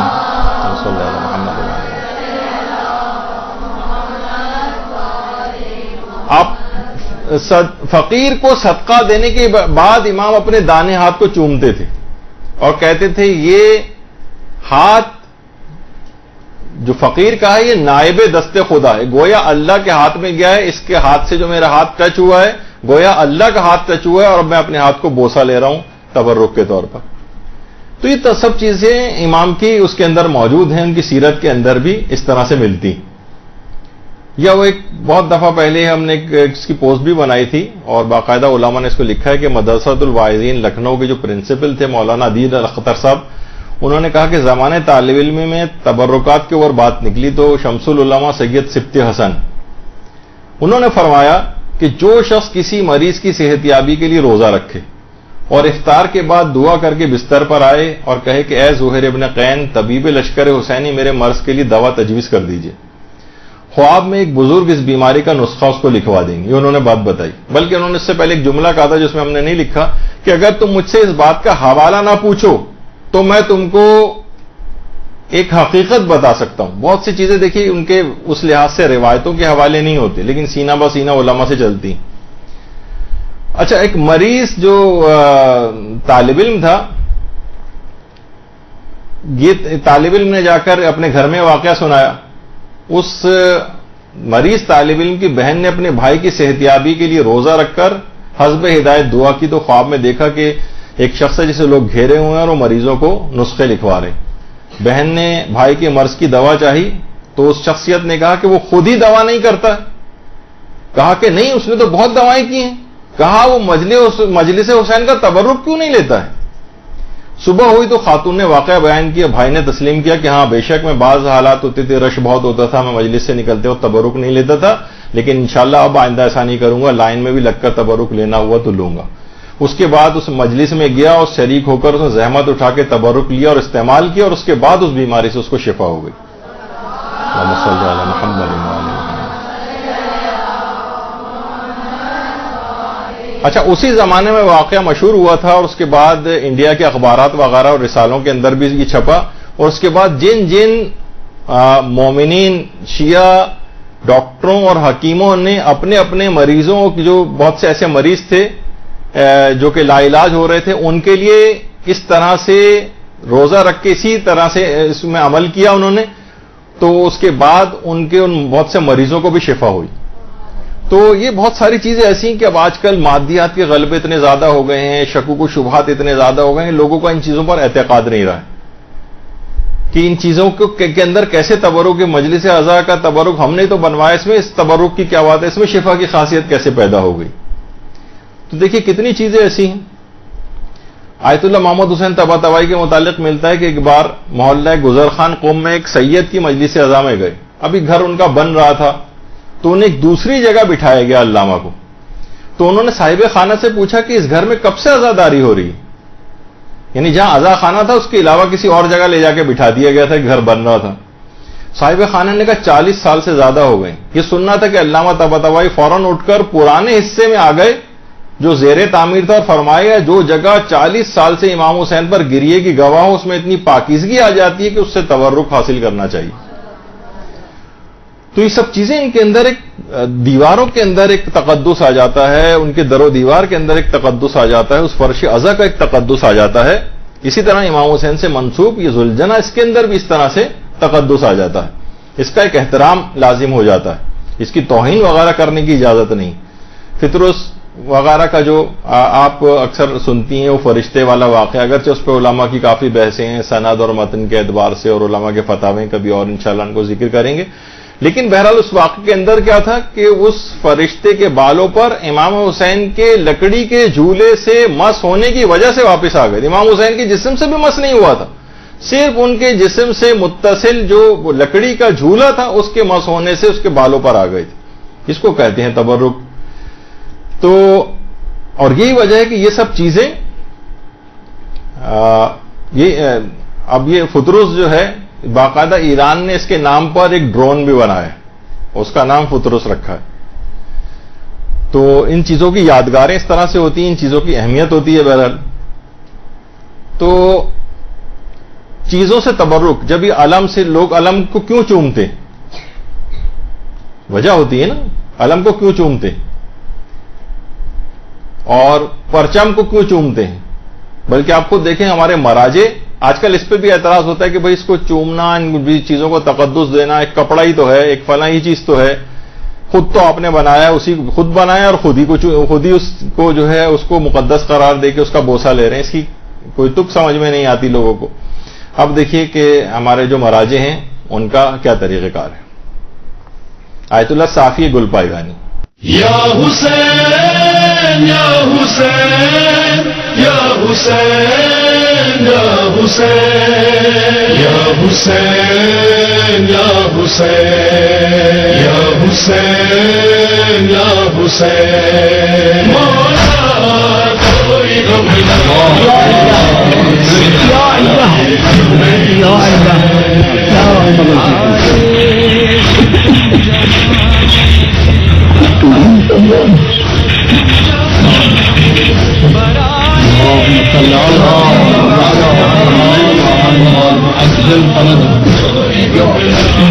السلام علیکم. السلام علیکم ورحمۃ اللہ. السلام علیکم رسول اللہ. السلام علیکم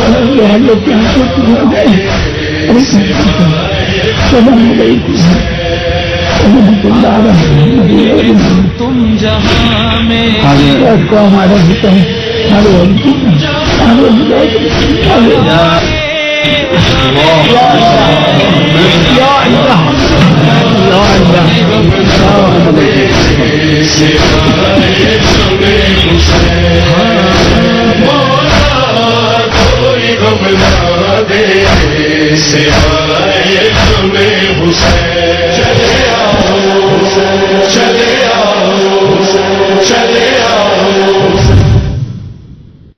آپ بھی اس لحاظ سے حیران ہوں گے کہ یہ تو کوئی مسلمات ہیں، لیکن اس پہ شکوک و شبہات اٹھائے جا رہے ہیں. جب یہ کلاس لینی پڑ گئی.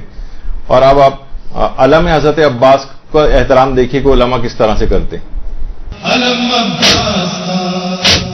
یہ وہ علم ہے جس سے شہیدوں کی شان ہے، قربانیوں کا نام وفا کا نشان ہے، بچوں کی آبرو ہے، سکینہ کی جان ہے. علم عباس کا، علم عباس کا، علم عباس کا، علم عباس کا.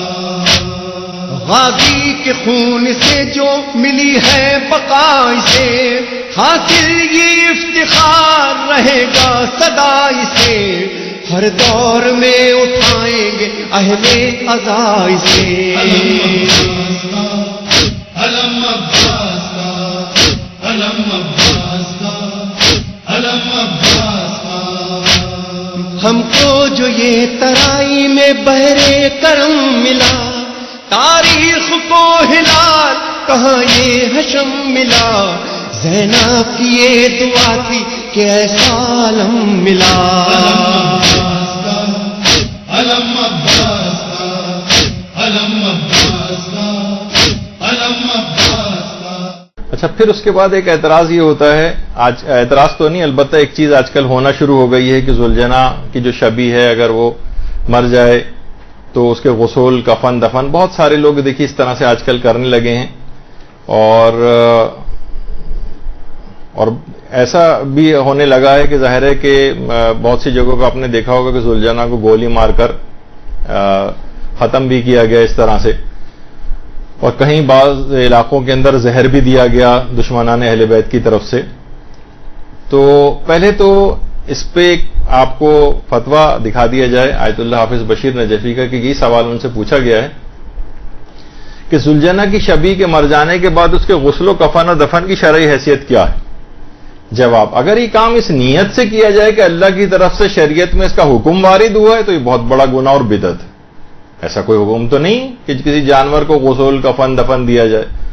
لیکن اگر یہ کام جیسے دفن کرنا وغیرہ کی طرف اشارہ ہے، اگر یہ کام فقط شبی ذوالجناح کے عرف عام میں احترام اور اس کے متعلق لوگوں کے جذبات کو مد نظر رکھتے ہوئے کیا جائے تو اس میں کوئی حرج نہیں، اس میں پھر کوئی حرج نہیں. دیکھیے، سب سے پہلی بات یہ کتنے لوگوں نے اس کام کو کیا ہے کہ ذوالجناح کو غسل، کفن، دفن کیا ہو. ایک آدھ جگہ کسی علاقے کے اندر ہوا ہے، اور میں اپنے الفاظ میں کہوں گا، میں جو بڑا ناراض ہوں ان مومنین سے یعنی بلکہ ان احمق مومنین سے کہ پوری دنیا میں اس کی ویڈیوز بنا بنا کر ایسی تشہیر کی گویا ساری شیعہ قوم جو ہے یہ کام کرتی. یعنی ابھی کسی کے دماغ میں نہیں بھی آئے تو آپ کی تشہیر سے یہ بات جاہل افراد کے اندر پیدا ہونے لگے گی کہ ایک آدھ کچھ لوگوں نے اپنی کم علمی جہالت کی وجہ سے ایسا کیا بھی ہے تو بھی اس کو تشہیر نہیں کرنی چاہیے تھی.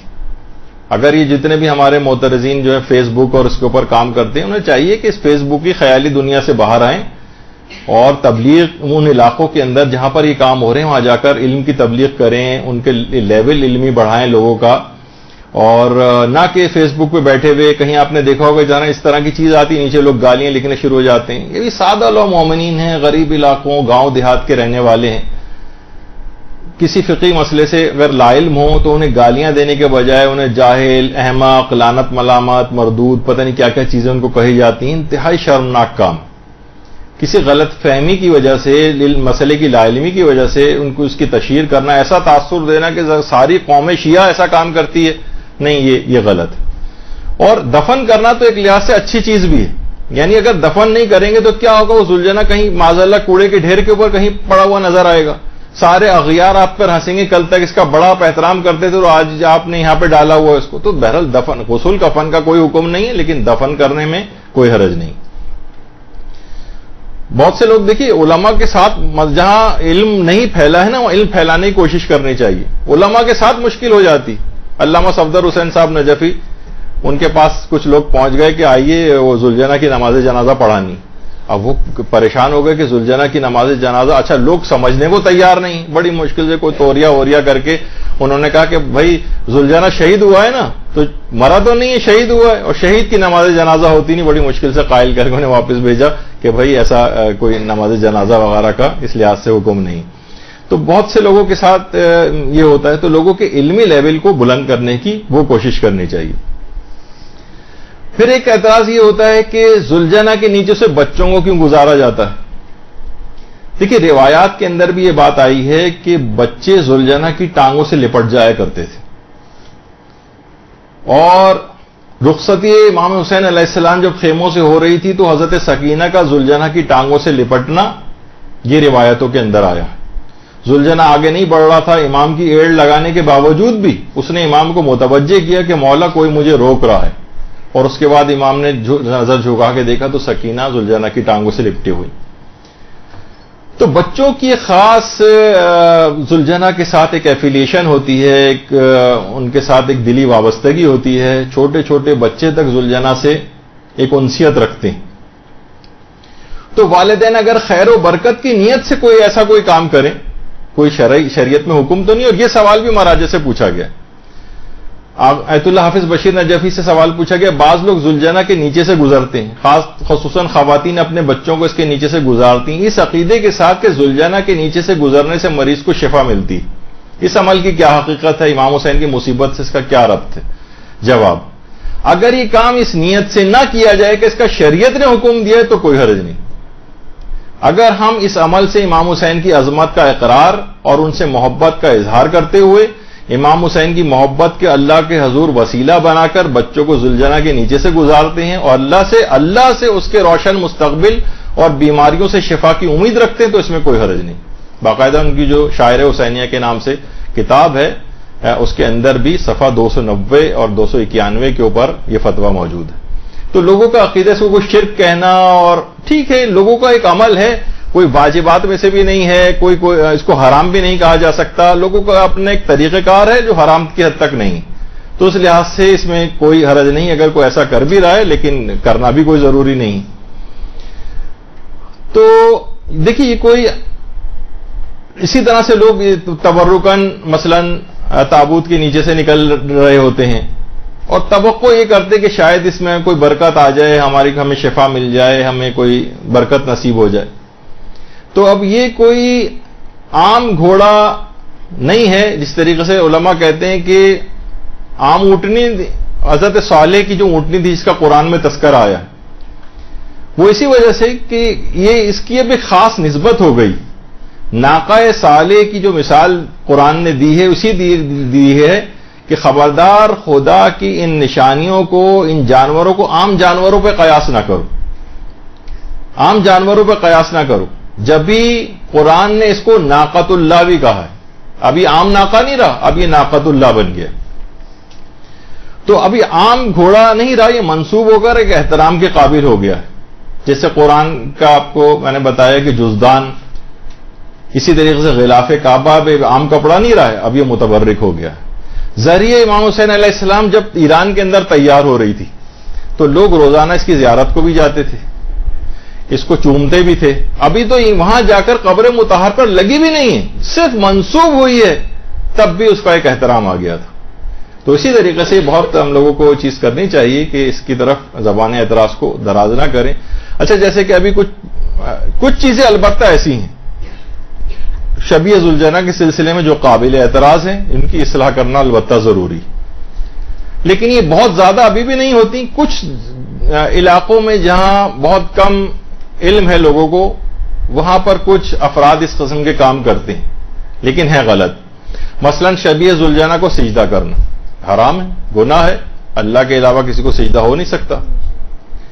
اسی طرح سے اگرچہ اسے حرام تو نہیں کہا جا سکتا, لیکن ایک عبث ہے, ایک بیکار, ایک لحاظ سے ویسا, یعنی علماء نے اس کو کوئی ریکمینڈ نہیں کیا اس کام کو کہ ذوالجناح کا اکثر لوگ جھوٹا کھاتے ہیں, اس کی کوئی ضرورت نہیں.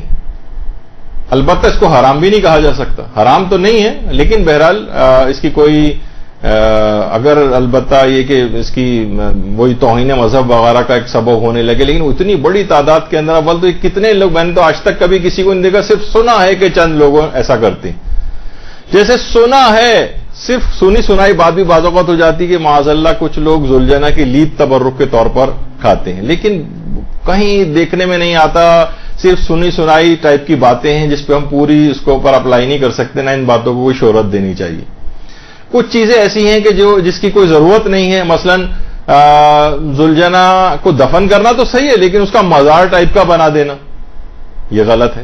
اس کی کوئی البتہ حرام تو نہیں کہیں گے کہ قبر اونچی کر کے بنا دی, لیکن بہرحال یہ کہ یہ کوئی اچھا عمل نہیں سمجھا جائے گا. بس ایک زمین میں دفن کرنا صحیح تھا, اس کا کوئی مزار بنا دینا اور یہ کوئی ریکمینڈڈ نہیں ہے اسلام کے اندر. یا ایسی آج کل شغل کے طور پہ بہت سے لوگ مثلا تمام شہر کے ذوالجناح کو جمع کر کے ان کی دعوت کرنا, یہ اس کی کوئی تک نہیں ہے, اس کے کوئی فلسفہ نہیں ہے, اس سے کوئی لوگوں کی نگاہ میں کوئی مظلومیت کا کوئی عنصر نہیں آئے گا. تو بہرحال اس کی کوئی وہ ضرورت نہیں. تو بہرحال کچھ اس لحاظ سے اعتراضات والی اس کے اوپر چیزیں تھیں جو آپ کے سامنے اس طرح سے پیش کی. اب مجھے پتہ نہیں, مجھے ایک شعر نظر آیا تھا, یہ بھی پتہ نہیں کہ میر انیس کا ہے بھی یا نہیں, کہ حامی ہے کون سب کا حیات و ممات میں, کس کی ثنا ہے سورہ والعادیات میں. گھوڑے کی شان کے اندر سورہ ہے نا, اور جو جہاد کے گھوڑے ہوتے ہیں تو ذوالجناح جہادی کا تو گھوڑا تھا امام حسین کا, اور جہاد کے اندر بھی کام آیا, تو اس کی طرف بھی ایک اشارہ شاعر نے کیا. اچھا, اب ایک اور چیز اس کے اندر خاص طور پر بات ہو جائے کہ بہت سے لوگ کہتے ہیں بھائی کہاں آیا ہے کہ ذوالجناح جو ہے کون سی حدیث کے اندر آیا ہے کہ اس کا جو ہے وہ احترام کیا جائے. تو دیکھیے آیت اللہ شبیری زنجانی نے بھی فرمایا کہ شاعر اور رسومات کی بجاوری کے لیے کسی روایت کا موجود ہونا ضروری نہیں, ہر جائز عمل میں تعظیم شاعر مستحب, کوئی ضروری نہیں کہ ان کے لیے کوئی حدیث موجود ہو. ویسے بہت سی روایات کے اندر ایک چیز آئی کہ جو گھوڑا ہے اس کی پیشانی میں سعادت ہوتی, اور اس کے جسم کے اوپر, گھوڑے کے جسم پر ہاتھ پھیرنے کا, بہت سے لوگ کہتے ہیں بھائی ہاتھ پھیرنے کی کیا ضرورت ہے, الگ سے بھی چاہے نہ بھی ہو, ذوالجناح والے مسئلے کا نہیں, گھوڑے کے جسم کے اوپر ہاتھ پھیرنا یہ بھی روایت کے اندر پسندیدہ عمل سمجھا گیا. تو بہرحال علماء کو بھی آپ نے اس لحاظ سے کرتے دیکھا ہے. بس اختتام ہم اس ذوالجناح ہی کی کچھ مصائب علامہ عقیل الغروی صاحب نے پڑھے, اس پر ہماری گفتگو کا آج کا اختتام ہوگا, یہ آپ ذرا سن لیجئے. ہمارے ہاں رسوم اعضاء میں جو چیزیں ہیں بہت سے لوگ اس پہ اعتراض کرتے ہیں. اعتراض کرنے سے پہلے سوچئے وہ رسمیں کیوں قائم کی گئی. ہمارے یہاں جو تہذیب اعضاء ہے اس میں علم ہے, ہمارے یہاں جو تہذیب اعضاء ہے اس میں ذوالجناح ہے, ہمارے یہاں جو تہذیب اعضاء ہے اس میں تربت ہے.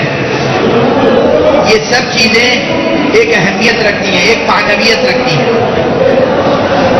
عالم توحید ہے، عالم ختم نبوت ہے، عالم اسلام ہے۔ یہ عالم قیامت تک سرفراز رہے گا۔ اس عالم کا احترام واجب ہے، بلکہ پاک فوق ہے، واجب۔ آج اگر ہم بیعت حق کرنا چاہیں تو عالم عباس کے علاوہ کون سی چیز ہے جس کے نیچے کھڑے ہو کر بیعت کریں؟ اس عالم پر ایک پرچہ ہوتا ہے، وہ کسی کٹے ہوئے بازو کی نشانی ہے۔ اس عالم میں ایک مشق ہوتی ہے، وہ حسین کے اہل حرم اور بچوں کی پیاس کی نشانی ہے۔ یہ سب اس لیے تاکہ انسان ان مصیبتوں کو یاد کرے، وہ منظر نگاہوں کے سامنے آ جائے جو منظر کربلا میں تھا، تاکہ حسین کی یاد قائم رہے اور گریہ و عزاداری کا حق ادا ہو سکے۔ ذوالجناح کی شبیہ کیوں مناتے ہیں؟ امام حسین کے اس باوفا راہوار کی اہمیت معلوم ہے آپ کو؟ یہ گھوڑا کتنا باشعور تھا۔ بس 2-3 جملے عرض کروں گا، اب جی بھر کے گریہ کر لیجیے، جی بھر کے گریہ کر لیجیے۔ حیف ہے کہ انسان گریہ نہ کرے۔ امام حسین کا یہ گھوڑا ہوا ہے جو بار بار روز عاشورہ گریہ کرتا ہوا نظر آیا۔ بتاؤ گھوڑے نے کتنی بار گریہ کیا ہے؟ جب امام حسین کو آواز دی ہے علی اکبر نے،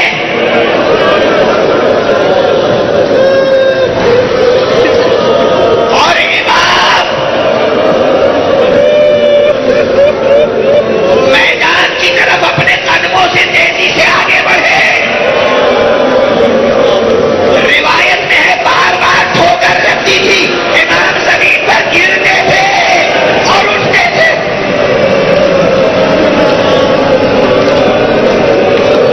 اور پکارتے تھے، بیٹا کہاں ہو؟ بیٹا آواز دو، تمہارے مرنے کے بعد میری آنکھوں میں روشنی نہیں رہی۔ اس موقع پر جب کئی مرتبہ امام زمین پر ٹھوکر کھا کے گرے اور اٹھے، ایک مرتبہ امام نے دیکھا کہ وہ گھوڑا امام کا وفادار راہوار آیا۔ گویا اتنی دیر میں اس نے میدان کا جائزہ لیا، اس جگہ پہنچا جہاں علی اکبر کا لاشا تھا۔ اس کے بعد امام کے پاس آیا، امام کی آستین اپنے ٹانگ سے پکڑی۔ امام نے دیکھا گھوڑے کی آنکھوں سے آنسو رواں ہیں۔ امام کو گھوڑے نے علی اکبر کے لاشے تک پہنچایا۔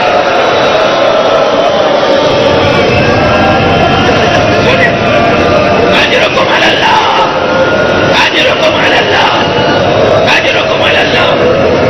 سنیں 2-3 نظریں اور، 2-3 نظریں اور۔ اس گھوڑے کی اہمیت سمجھیں۔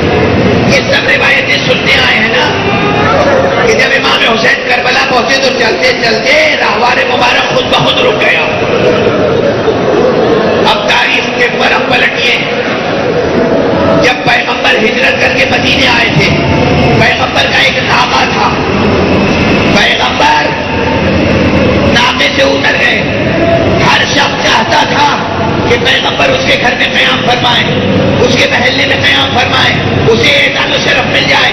پیغمبر نے ناقے کی نکیل اسی کی گردن پہ ڈال دی، کہا اسے چھوڑ دو۔ انہا معمورہ، یہ خدا کی طرف سے معمور ہے، جہاں یہ خود سے رک جائے گا میں وہیں قیام کروں گا۔ اور رسول کا ناقہ تھا یہ حسین کا راہوار، جب حسین کی منزل آخر آ گئی خود بخود رک گیا۔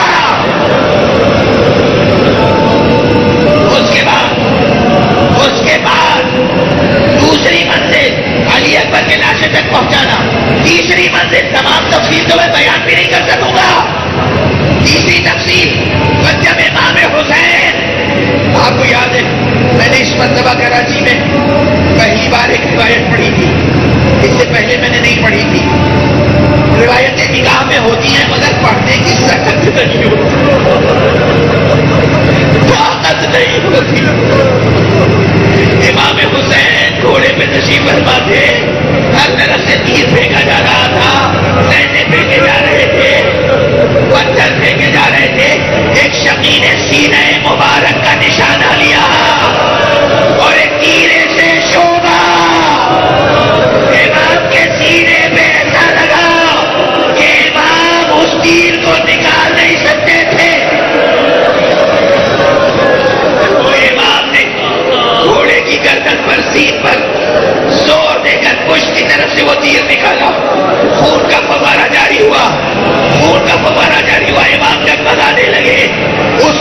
باوفا نے فوراً اپنے گھٹنے موڑے، زمین سے قریب ہو گیا تاکہ امام آرام سے آہستہ زمین پر آ جائے۔ اس کے بعد جب گھوڑے نے یہ دیکھا کہ جسم مبارک تیروں پر معلق ہے، اس وقت دو خدمتیں کی ہیں، جو دشمن بڑھتا تھا اسے اپنی ٹانگوں سے ہلاک کرتا تھا اور اپنے دانتوں سے جسم مبارک امام سے ایک ایک تیر نکالتا۔ جب امام کا جسد مبارک زمین پر آ گیا، زمین کربلا لہو لہان ہو گئی۔ یہ سامنے قتل کا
کہ وہ 4 سال کی بچی نہیں ہے۔ رخ کیا، دیکھا کہ خیمے کے دروازے پہ کھڑی ہے، کہا رب اب اس بچی کا رونا بہت ضروری ہے۔ جناب زینب نے اس بچی کو قریب بلایا، بچی روتی ہوئی نہیں آئی، بچی کی آنکھوں میں حیرت تھی۔ ایک مرتبہ بچی آہستہ آہستہ قدموں سے آگے بڑھی، باہیں پھیلائی، گھوڑے نے گردن جھکائی، گھوڑے کے کان میں کہا ابھی آپ کو دل افشانا، میرے بابا کو پانی پلایا گیا یا پیاسا قتل کر دیا گیا۔ بس سنو گے عزیزو، گھوڑے نے یہ جملہ سنا، اپنا ساتھ زمین پر رکھنا چاہتا، وہی گھوڑے نے اپنی جان دے دی۔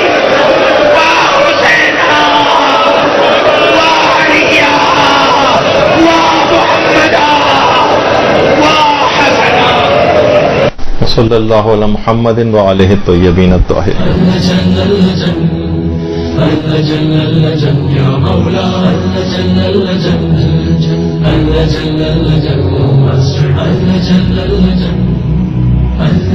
يا صاحب الزمان